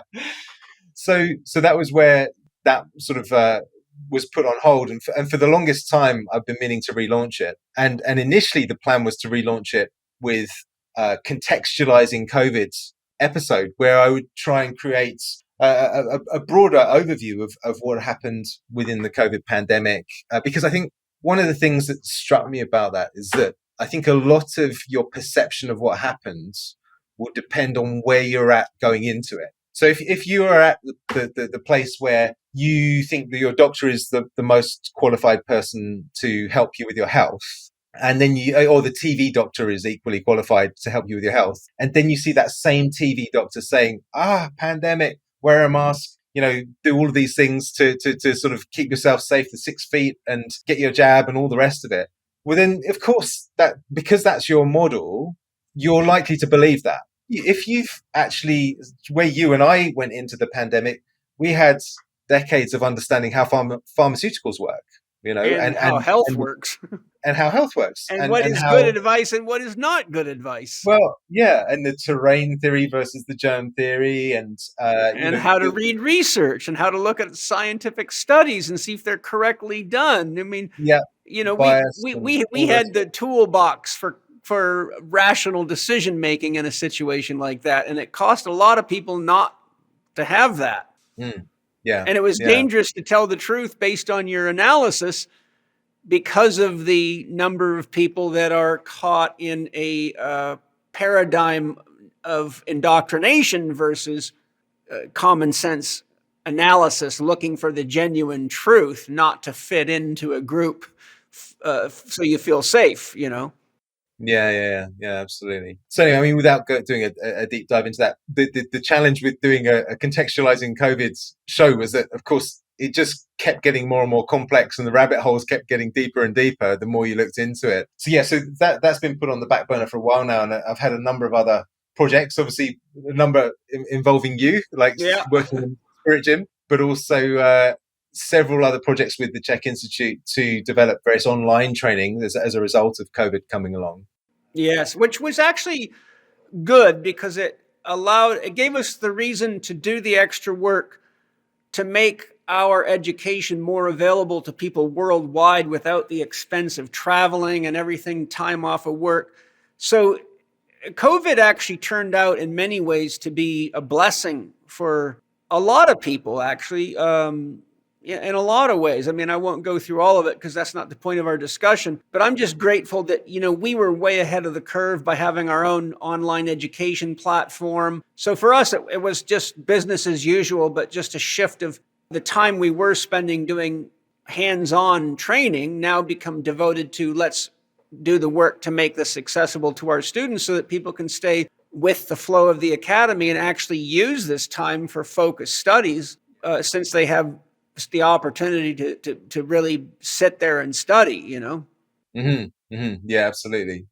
So yeah, I think off the back of that situation, we launched IMS1. So the IMS1 is obviously the first level of training, so integrated movement science, and we did a whole online course for that level of training. We also put together an advanced program design course, which was a kind of update of your original one, which is bringing it up to speed, and then a couple of others as well. So we did Chek approach to the lower limb, Yeah.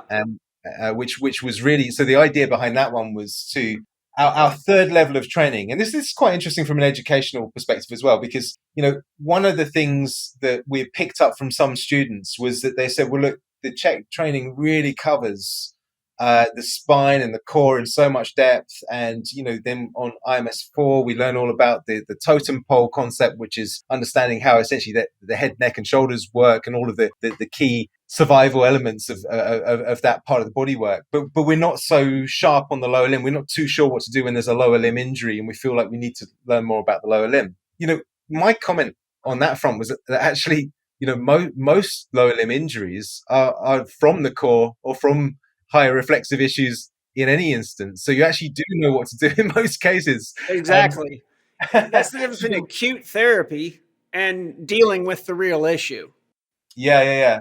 And so this tied back in with some of the research I did for my master's thesis on hamstring strain, whereas I was focused in on hamstring strain in professional soccer players and trying to understand why the biceps femoris is getting injured way more than the medial hamstring. So the bicep runs down the outside, the lateral aspect of the leg. Then you got semimembranosus, semitendinosus down the medial or the inside of the leg. And there's somewhere between a 2-to-1 ratio up to a 10-to-1 ratio of this lateral hamstring getting injured more than the medial hamstrings. And you think, well, why is that? And of course, there's a bunch of potential reasons. But one of the things that was quite obvious to me was that actually that hamstring is involved in a pronation pattern. So if the knee is rolling into medial rotation as you load it, which is what gravity is trying to do, then it's that hamstring that is acting like the reins on a horse. You imagine the tibia being the horse's head, and you got the hamstrings on either side acting like the reins on the horse.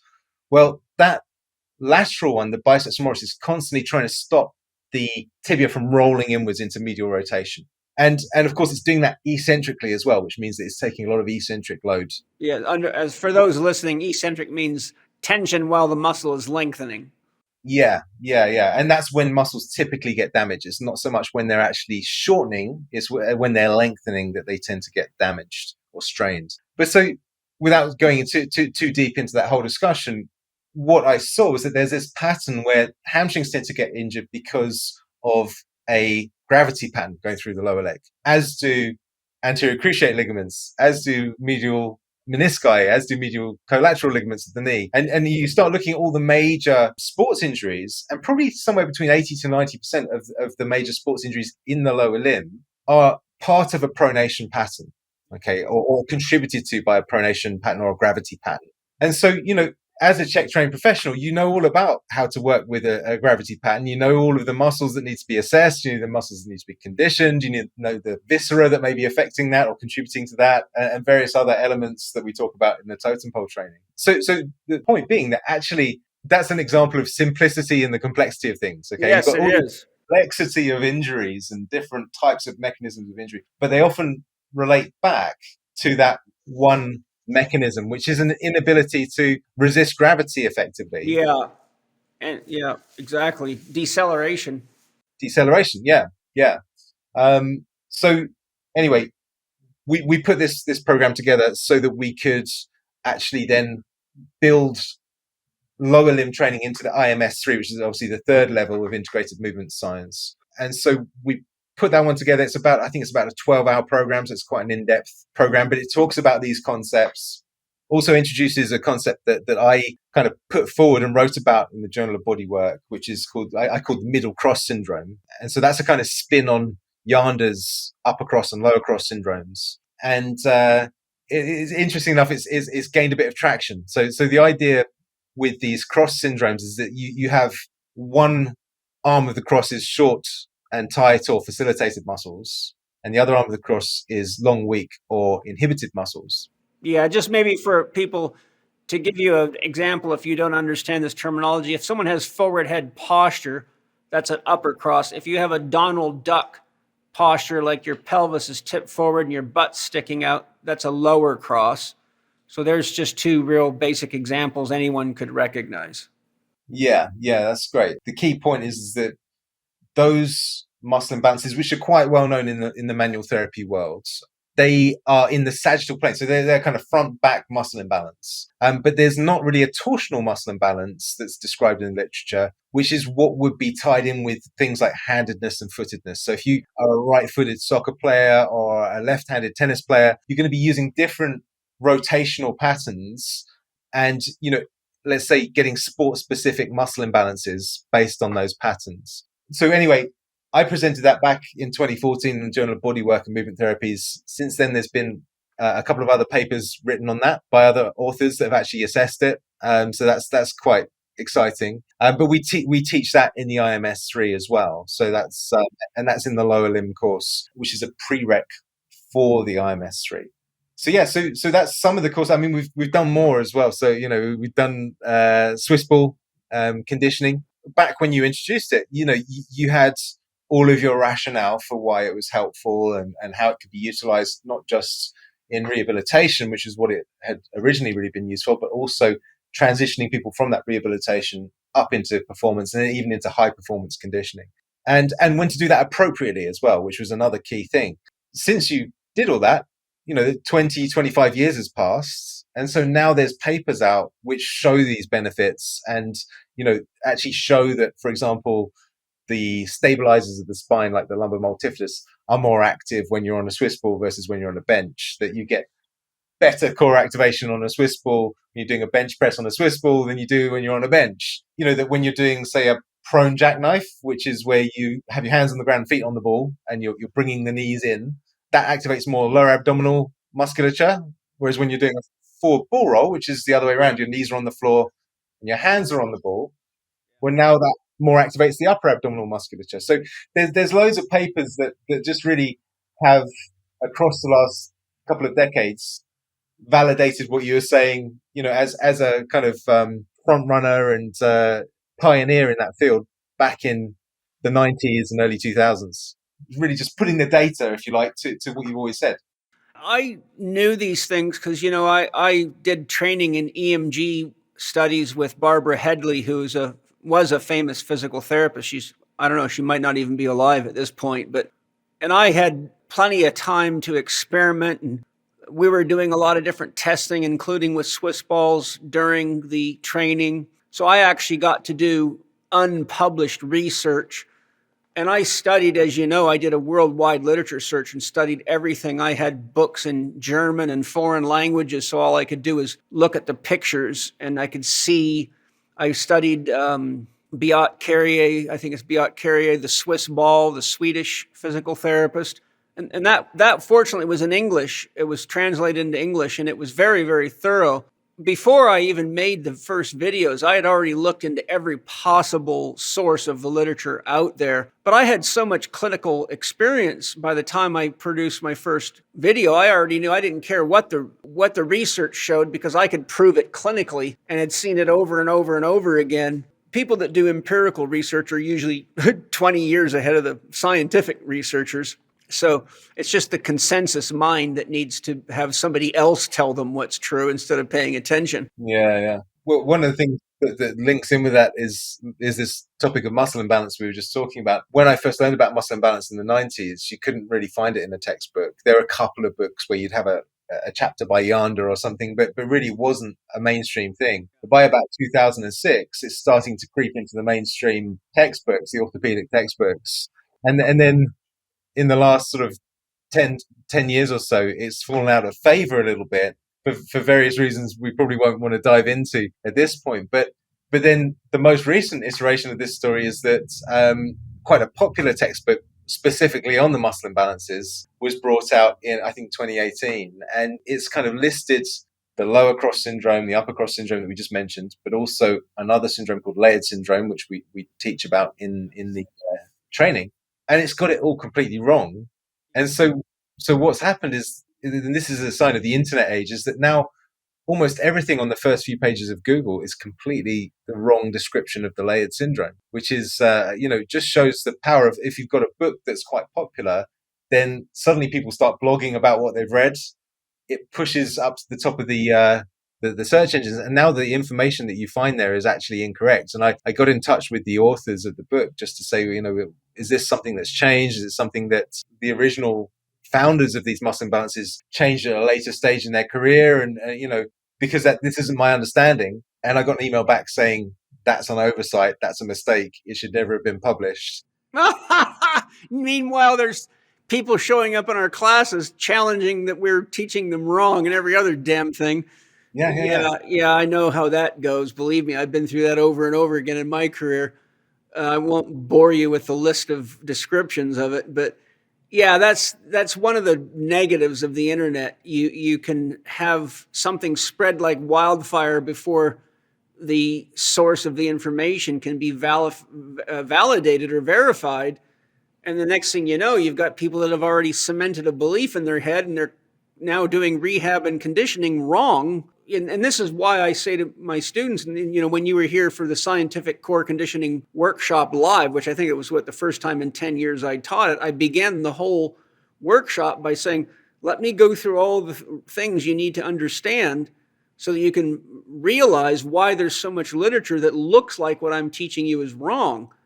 And I've had probably 2 or 3 emails, and many people tell me personally that was one of the most important parts of the whole workshop, because now they actually know how to look at research to decide what is and isn't even worth reading.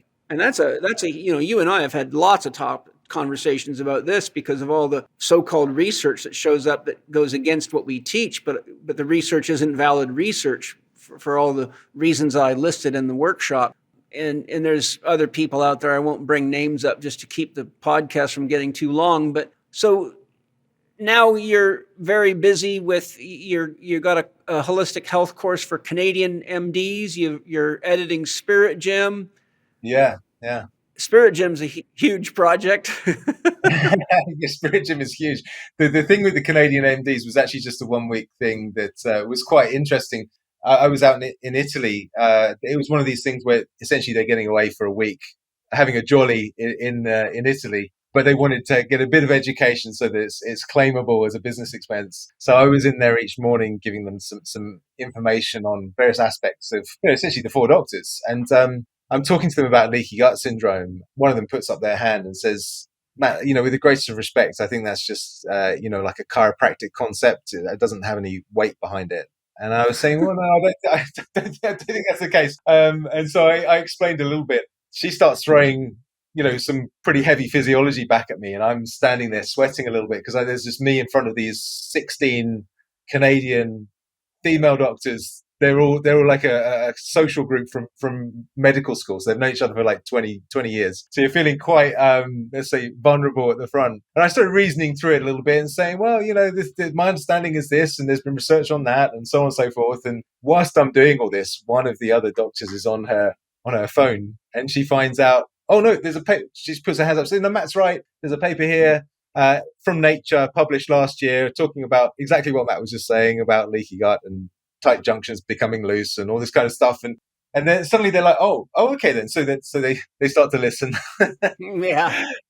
But there are several instances like that, and this is not to put them down anyway, because I thought they're a fantastic group of ladies, and it's like super intelligent, really kind of fun to be around them. But there were several little instances, and this kind of comes back to this discussion of real education. So another example was I gave them a questionnaire that I think you're probably familiar with, which is a sleep debt questionnaire, which Chris Maund had in his thesis. So, and it's a validated questionnaire. So you basically ask a few different questions, and the score, if it's above a certain level, you have moderate sleep debt. If it's above another level, then you've got severe sleep debt, etc. So this I give this to the group. They fill it in, and I say, okay, so tell us your scores. Who scored with severe sleep debt? And a couple of them put their hands up, and I say, okay, well, so does that make sense to you? And they're saying, well, no, I don't. No, I don't think that. I don't think I do have sleep debt. And I said, okay, well, why do you think that? And say, I'm only scoring high because I'm jet lagged. And I said, okay. And she said, and also I'm an emergency physician, so I like last week I was on nights, so it's an unfair because now it's telling me that I've got sleep debt, and I'm like, but that's the whole point of the questionnaire. I'm like, isn't it amazing how many people will challenge you while digging their own grave, right? It brings up a funny story I'll tell you for the listeners from when Angie was teaching HLC, and I've had countless of these myself, but this is a good one.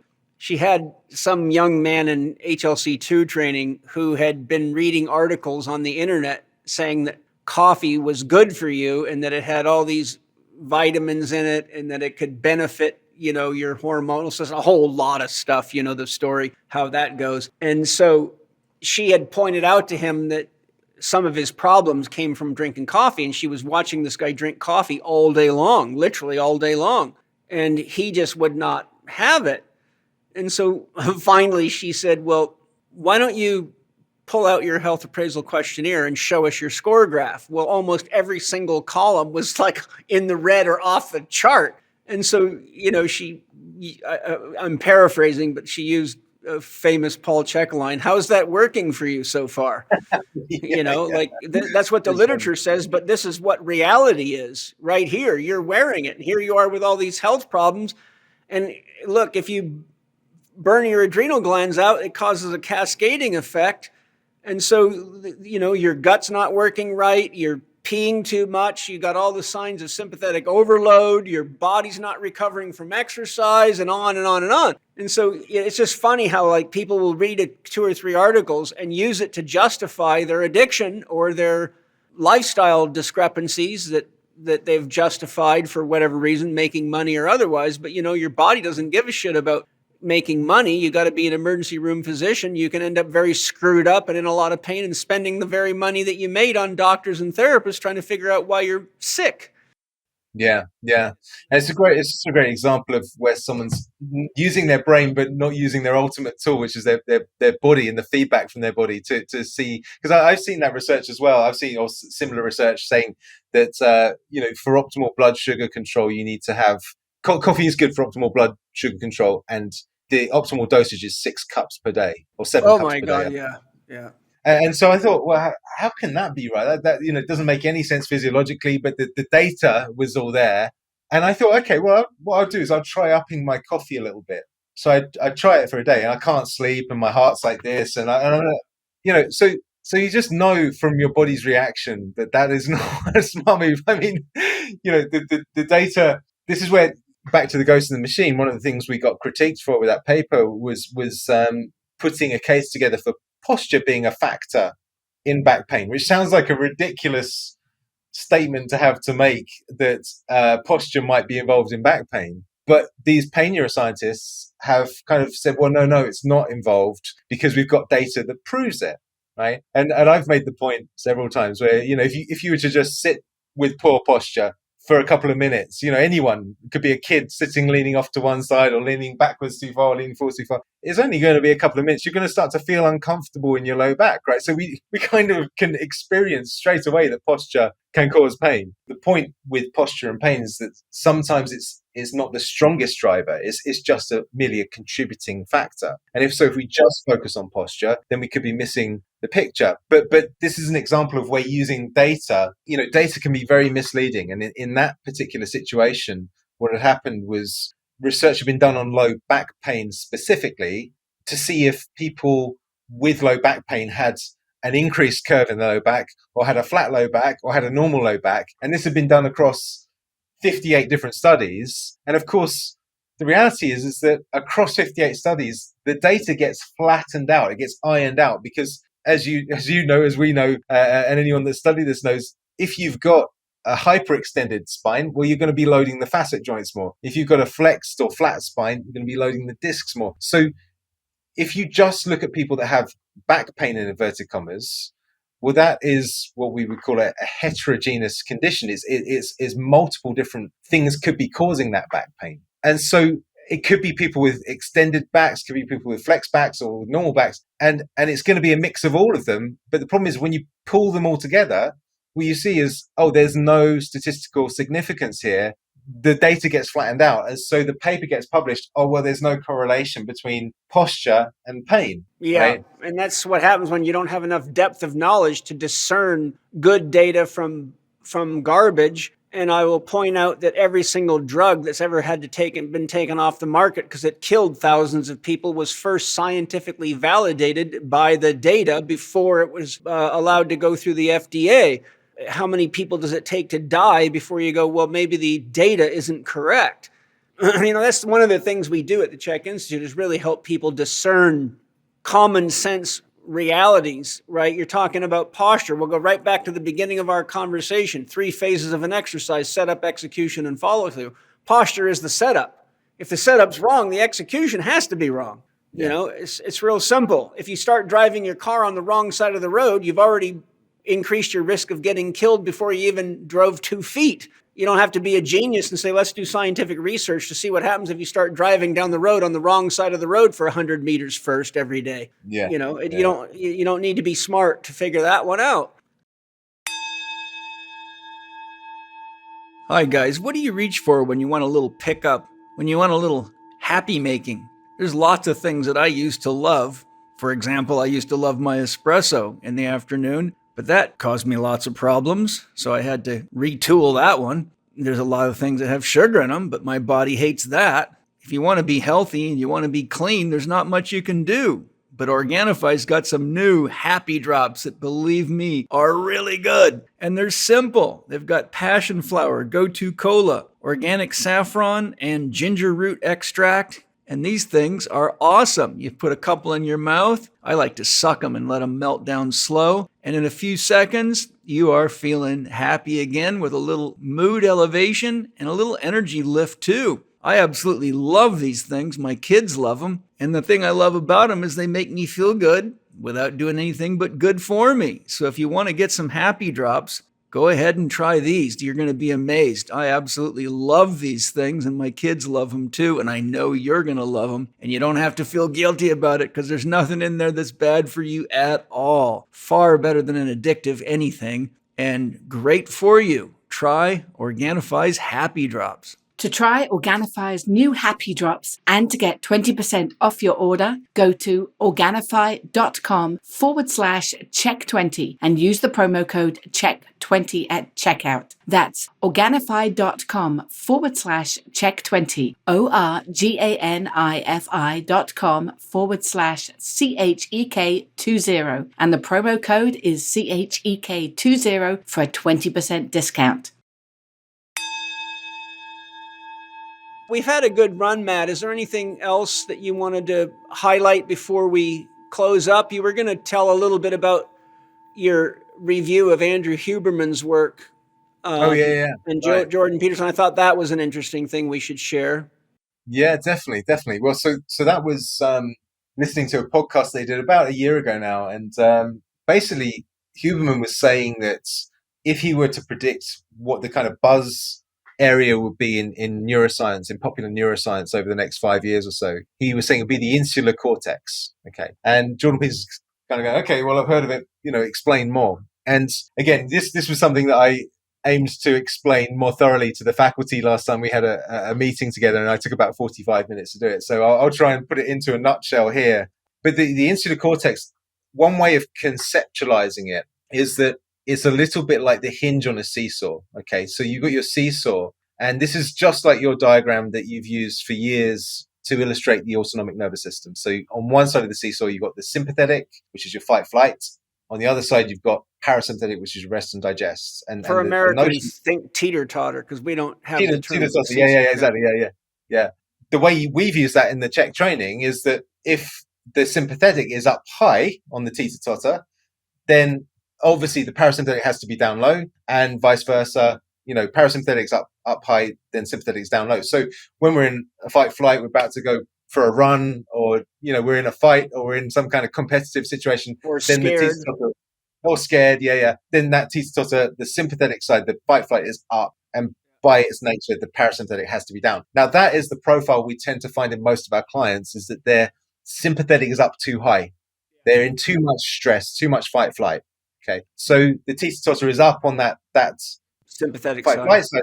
Yeah, and it's low on the parasympathetic, and which is your rest and digest and repair side. And so this is part of the reason why the person's in pain, is they're not absorbing the foods that they are eating. Even if they were eating healthily, they're not absorbing it and assimilating it effectively. They're not resting well enough. They're not repairing well enough, and so on. So the way we would tend to coach that, if we were just taking that individual concept, is to say, well, let's unload the things that are stressing you from your life, and let's bring in, so let's take out some of those yang elements and bring in some yin elements, so things that are going to give you more nourishment, more sustenance, more rest, repair, etc. And we would coach that into the client's schedule. But what Huberman was saying was that really it's an unfair situation when you've got too much stress on the system. What happens is this insular cortex is like the actual hinge, and it gets shifted so that now it's an unfair imbalance between the sympathetic and the parasympathetic nervous system. So essentially your sympathetic is going to stay up because that insular has metaphorically shifted. And so it's not just a case of doing the right things, it's that we actually need to shift the insular back to more of a central position. So, and this is all metaphorical, of course, so you can't shift things around in the brain in the way that he's describing, but conceptually that's what needs to be done. So what Jordan Peterson jumps in with is, he says, well, how do we do this? How do we change that insular position? Essentially, it's to do with your perception of your stress. And so this, in the Chek system, ties back to the One Love and the paint teacher, and actually seeing it as something of value as opposed to something that is, disastrous or devilish or something that we've got to get rid of. It's actually got some value to you, and you should embrace it and look at it and see what can be learned from it. So that's going to help shift the pivot, right? So you've got better balance. Also, one of the ways that you do this, and this is what they discussed, and this is where it was good to have Jordan Peterson on, because obviously he's a Jungian psychologist. So he started saying, one of the things that controls the insula is the prefrontal cortex. Peterson jumps in and says, okay, so I know a bit about the prefrontal cortex. Prefrontal cortex has evolved out of the motor cortex. Okay. So it's actually, it's part of the front of the brain, and it's evolved from the motor cortex, so the part that controls our movements. And what it does, it allows us to perceive things into a future perspective and to perceive things into the past. So it gives us a temporal sense. And what he explained is that essentially what it allows you to do is it allows you to embody a certain persona, or even, he didn't particularly use the term, but it was a certain archetype or a certain circumstance, and to project yourself forwards into the future to say, well, how would that look if I did that? Right. So how would that be? So he said, really what it allows you to do is it allows you to experiment with different future potentialities without actually physically doing them. Yeah. Scenarios. Okay. Exactly. And so what this really relates to in the Chek system is that the three choices. So looking at, well, what would happen if I take an optimal choice and I do all of the things that my coach is encouraging me to do versus being indifferent, okay, or Suboptimal abstaining. approaches, sticking to my late nights to wind Exactly. down with 2 glasses of wine and late night television. Yeah. And so by taking the thought experiment and taking yourself into the future, you can establish, well, which of those is best for me and which is going to get me towards my goal. And that will also help to shift this insular to some degree. But then beyond that, we've got the whole sort of myth that we are telling ourselves in the background and the archetypes that we embody within that myth. And so, again, if we want to project forwards into a future where we are embodying our victim archetype, how will that look? Okay, and that will look a certain way. That'll be, being continually dependent on people and creating codependencies and so on and so forth. And is that the future that we want? Do we want to embody a child archetype, which again probably may involve dependency on others, like doctors and people that we see as parental figures. But it may also be that actually we do want to take the child archetype into the future, but we want to take the playful element of the child archetype, the experimental, creative element of the child archetype into the future. And what would that look like? Okay. And by essentially taking these different archetypes into the future, deciding if they're helpful by using our prefrontal cortex, so not actually having to go there, then we can start to create a map of the myth and the archetype that we want to embody that's going to move us forwards to the future that we want to create. And So bring that's balance into the system, exactly. which goes right down to autonomic regulation. Exactly. So you can see how the whole sort of story of the 1, 2, 3, 4 sequence that we teach is all there in the neuroscience. Yes. Well, look, we've had a good run. I would get into Spirit Gym. Spirit Gym is a huge project. It's I don't know when this podcast is coming out. It's set to launch on June the 10th. Right. So those of you that are listening to this podcast may already start seeing things about Spirit Gym, but it's been the biggest project of my life, and that means probably one of Matt's biggest projects, if not the biggest. It'd be hard to get bigger than Spirit Gym. I mean, I think I've written close to 2,000 pages now, and by the time we've got all the glossaries and indexes and everything, it's probably going to be 2,600 pages long, spread across 15 volumes. But the real gift to the public, the books are very deep, as Matt can assure you, because I wrote it so that even the most brainiac people can get a real deep look at these very key issues of Spirit Gym. But I also tried to make it clear so that most anyone could get the message. But the real gift is the online training and mentorship training, where I take the complex issues discussed in the writing and bring it down into lessons that anybody can engage with, lots of beautiful art and new diagrams that I've designed, and Matt's designed some of them as well, to help anyone understand the key principles. And just like we've been talking about principles, Spirit Gym is built on 10 key principles that we all need to be aware of to understand why we're here as human beings, what life is about, and what it is that we can do to create a life that is really more fulfilling and gives us more freedom and more vitality and energy and the willingness to engage, and not only engage the fun stuff, but engage the challenging stuff, because that's where the growth is really at. So it's really a system for engaging life in its highs and lows while maintaining a coherent sense of meaning and why we have to go through this and how to manage them so that you can take challenges and turn them into opportunities. And it's really my response to COVID, actually. I was working on Spirit Gym for many years, preparing, but COVID was the great stimulus package that I needed to say, okay, I've got to give this to the world right now, because if people understood these principles, their stress levels would have been far lower and their creativity capacity would have been far higher. So that it would have made a lot easier for parents to handle kids being home from school, and for people that lost jobs to be creative and come up with new ways of generating income and learning how to have a spiritual life so you feel anchored and you're not just in this all by yourself. So that's a very short overview of it, but Yeah. It's really a synthesis of my entire life's work, and a lot of depth that doesn't even come out in the institute's training, because even at the highest level, we don't have enough days to get into the depth that Spirit Gym takes you into. So it's the kind of thing that even my most advanced students would spend a fair bit of time digesting, and I have shared it with some of them, and they've all found it very, very awakening and illuminating.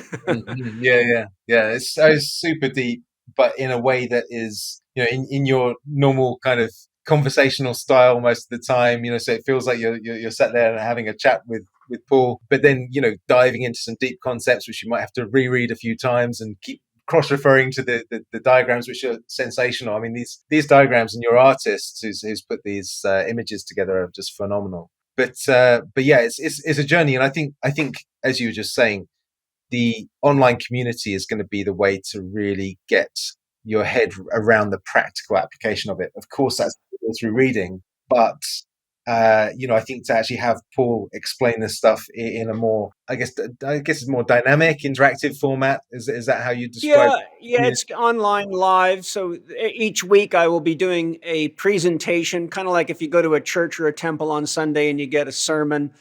They talk to you about faith or about love or about sin or whatever. I'll do a 1 hour presentation on. I'm actually going to go through the online lessons successively, so that whoever joins the membership has access to all the lessons, which covers the entire 40 chapters of Spirit Gym. So it's pretty full on. It'd take probably about a year for a person committed to work their way through the lessons. There'll probably be about 1,500 slides in the whole series. It's all very practical, though, and it's all tied right to your life. It's not like a bunch of theology that you can't use or stuff like that. It's really getting right down, feet on ground, hands-on project type thing. I think it's important to sort of convey that it's helping each individual to develop their own personal mythology, their own personal story. So it's not like a religion where you say where it's saying this is how it is. It's kind of saying these are the dynamics within which you can create your own belief system and structures and so on and so forth. Yeah, I call it a meta-myth structure. So a myth means life story and your understanding of why you're here. What is your personal cosmology? What do you believe is the reason you're here, or the reason for that we're all here, or the reason for why the universe is, or what is your beliefs about God? And what is the ramifications of those beliefs, positive and negative? So it's really a system that allows anybody, from the Christian to the Muslim to the Jewish practitioners to the Shinto to the Taoist to the Buddhist to the atheist to the person that's just not sure. And what I do is I give you the architecture of how the psyche works, and I show you how we need to have certain elements within ourselves in order to navigate life. And there's principles like, like we've talked about, yin and yang. How does that play out in your life? The principle of the four. What are the energies that go to making a home, and what makes a home versus just a bunch of wood? And what are the factors that you have to be aware of to make a home work well? What are the challenges of any new process, a new development, a new relationship? What are the challenges of going from childhood to old age and death? How is it that you can use these awarenesses to actually engage in a spiritual practice of meditation and self-reflection, so that you can become aware of the unconscious habit patterns that are driving you to do things that you yourself ask yourself, why did I do that? And why do I keep doing that? And once you recognize that, what do you do about it? So we give you a lot of training and ways to navigate and really recreate yourself into the person you want to be, while also creating the life you want to have and learning who you really are, so you know who is compatible with you in relationships, personally and professionally. Not just who am I going to marry, but who is my tribe, and what are my values. So it really is everything that I've learned through my own committed spiritual practices. It's everything I've learned through my work as a therapist. It's everything I've learned about relationships in my life. and it's everything I've learned from coaching countless thousands of people as a therapist and as somebody who's hired to help people resolve very complex issues in their life. And it really gets to the things that if we don't know these things, we're likely to have problems that can be quite debilitating. Like you could find yourself in an addiction or with a disease or going through marriage after marriage or job after job and reaching the point where you realize that you're just very unsatisfied with your life, which can lead to a serious crisis. And so having been a therapist and coached people through countless crisis situations, I'm very aware of what creates them, but I'm also very aware of what you've got to do to navigate a crisis and convert it into an opportunity. So Spirit Gym's really a set of tools and training that says, let's first, by looking at what it takes to live a good life, let's be aware of the things that lead to crisis quite commonly if you're not conscious of them. And then let's be aware of what tools you have to convert crisis into opportunity. And let's look at the long-range goal of your life, your legacy. What do you want to leave behind for your friends, your family, your children? And how do you want to be remembered because you were here? And so for me, the same reason I wrote How to Eat, Move, and Be Healthy is I kept seeing people making the most simple mistakes that anybody should know. Like, what's the difference between real food and junk food? How much water do you need to drink? What is good water and not good water? How much exercise do you need? What type do you need? How do you stretch your body? These are things that everybody needs to know. So this is more of a combination of all the physical stuff, but how does that relate to your emotions, your mind, and your worldview? And is your worldview in touch with reality, or is it creating more illusions that are going to bite you along the way? So it's been a really a tour de force. I mean, I've never worked so much in my whole life. I mean, I got a pretty high work tolerance, but I've been riding the red line for 4 years with this. So when this program launches, it's going to be like I've given birth to a 16-pound baby or something. But I feel great. I really feel like this is what I want to do for the rest of my life is my podcast. And the podcast will be merged into Spirit Gym so that there's not pieces of me all over the place. Everything will be brought into one location so anyone in the world can go to one URL and find everything that I can offer them, from education to articles, videos, audios, whatever it is. So it's a really exciting time for me, and I honestly feel that if this is the last thing I do, then I will have given my best to the world, and I don't have anything left that I feel I came to do.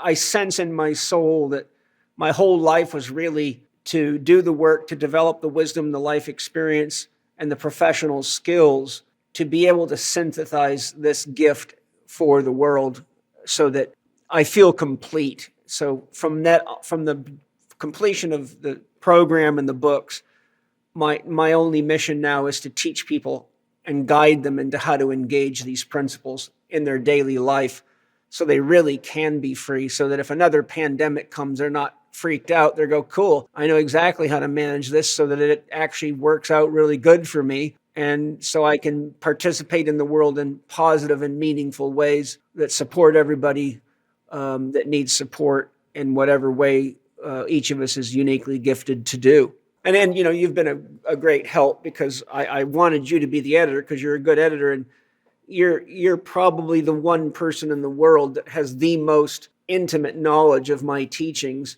and has lived 27 years studying and practicing them. Because my fear is that the concepts of the book are so deep, and the diversity of knowledge you have to edit this series. You wouldn't find an editor anywhere that has the depth of knowledge. And so they would be editing stuff they don't understand. And you and I know how that always works out. Yeah. Yeah. So Matt, as we close, you want to share a website, anything else? I see you did say you're going to start your podcast back up again. Is that correct? Yes. So in fact, possibly even by the time this is out, the first edition should be up. But I've got a few little things up my sleeve to relaunch it and to get it so it's got a few unique points of difference. So one of the things I'm going to be doing is getting my kids on the podcast, which should be good. I like that. I've been thinking about that too. Yeah. Just spurred by some conversations that we've had recently, and I think it would be quite helpful for their age group to hear a bit about this kind of philosophy and the way to evaluate different things in the world. Obviously my kids having me as their dads, they hear things that perhaps a lot of their friends don't, so then they have to handle some of those challenges at school. So it's having those kinds of discussions, but in a podcast format, which I think is going to be quite a nice way to convey some of these, sometimes controversial, but sometimes complex topics. So that's one of the things. But yeah, so looking forward to relaunching that. And to make it viable, I've been gradually getting my ducks in a row so that I've got some of the webinars that I've done over the years, things like webinars on my middle cross syndrome and hamstring syndrome, things like that, available. So if people like what we're talking about and it's relevant, then they're available on the website. So I'm kind of act as my own sponsor initially, and then hopefully we get to a point where the podcast grows and we can attract in sponsors as well. So yeah, well, I'm sure it will. And you're talking about things that even the whole professional medical and rehab market needs more awareness and education on. So I think it's just a matter of you getting opportunities to be on podcasts like this one, where more people actually find out who you are and are inspired to go look and see what you offer. Because just so you guys know, if there's one guy that can come up with some damn good diagrams and simplify some very complicated stuff, it's Matt. He's helped me a lot over the years because his brain is very powerful. And, I say there's two people I know in my life that have really powerful brains, and aside from Penny, and that's, and Angie's got a powerful brain too, but you and Jason Picard are the guys that can take massive amounts of information and synthesize it. And so it's, like I say, there couldn't be anybody else I could have edit Spirit Gym, because it takes a tremendous depth and breadth of knowledge to handle the scope of this series of books. And it's taken me my whole life of hard work to even be able to write it. Well, what a great run. What's your website? Website is mattwallden.com. So it's Matt with 2 T's and Wallden with 2 L's, DEN. So mattwallden.com. And yeah, and then all my social media handles are either Matt Wallden or Matthew Wallden. Okay, great. Yeah. So, but it's been an honor to have been acting as editor, and I think it's going to be a job that's going to keep me busy for a little while yet.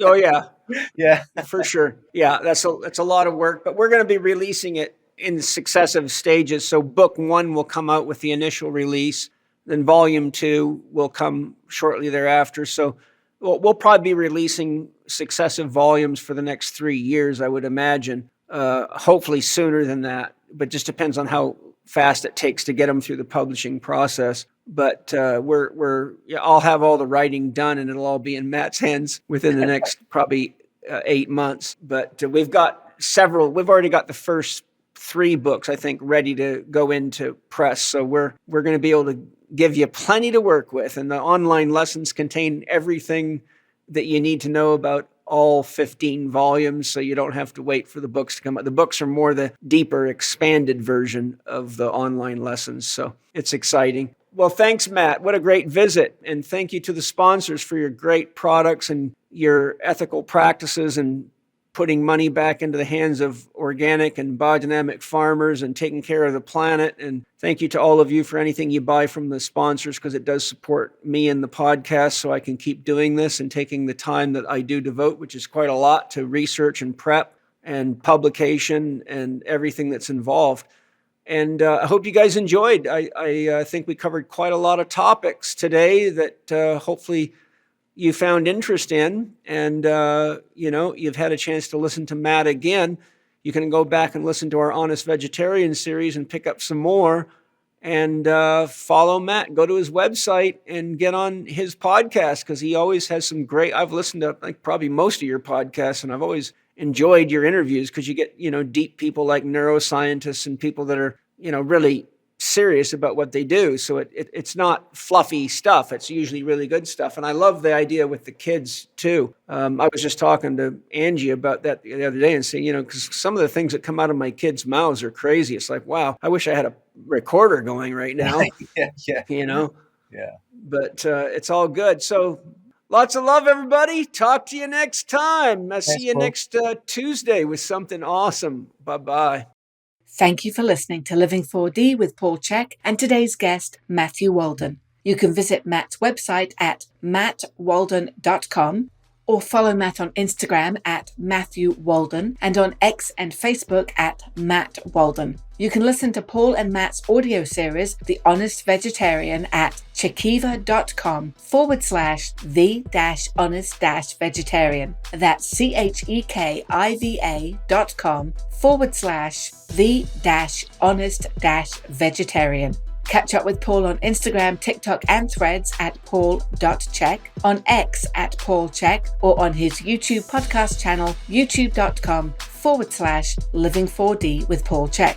You can watch more on Paul's blog at paulcheksblog.com or visit the Chek Institute site at chekinstitute.com to find Paul's e-learning courses, advanced training programs, and to learn more about the Chek Academy. You can read the show notes and find links to all the resources mentioned in this episode at chekinstitute.com/podcast. Again, a big thank you to our premier sponsors, Bioptimizers, Paleo Valley, Wild Pastures, and Organifi. We could not produce this podcast without their support. As you heard in the podcast, all our sponsors offer special discounts for our listeners, so please visit the show notes page at chekinstitute.com/podcast for the links and details. And finally, if you enjoyed today's episode, please consider leaving us a 5-star rating and a warm review on the podcast platform of your choice.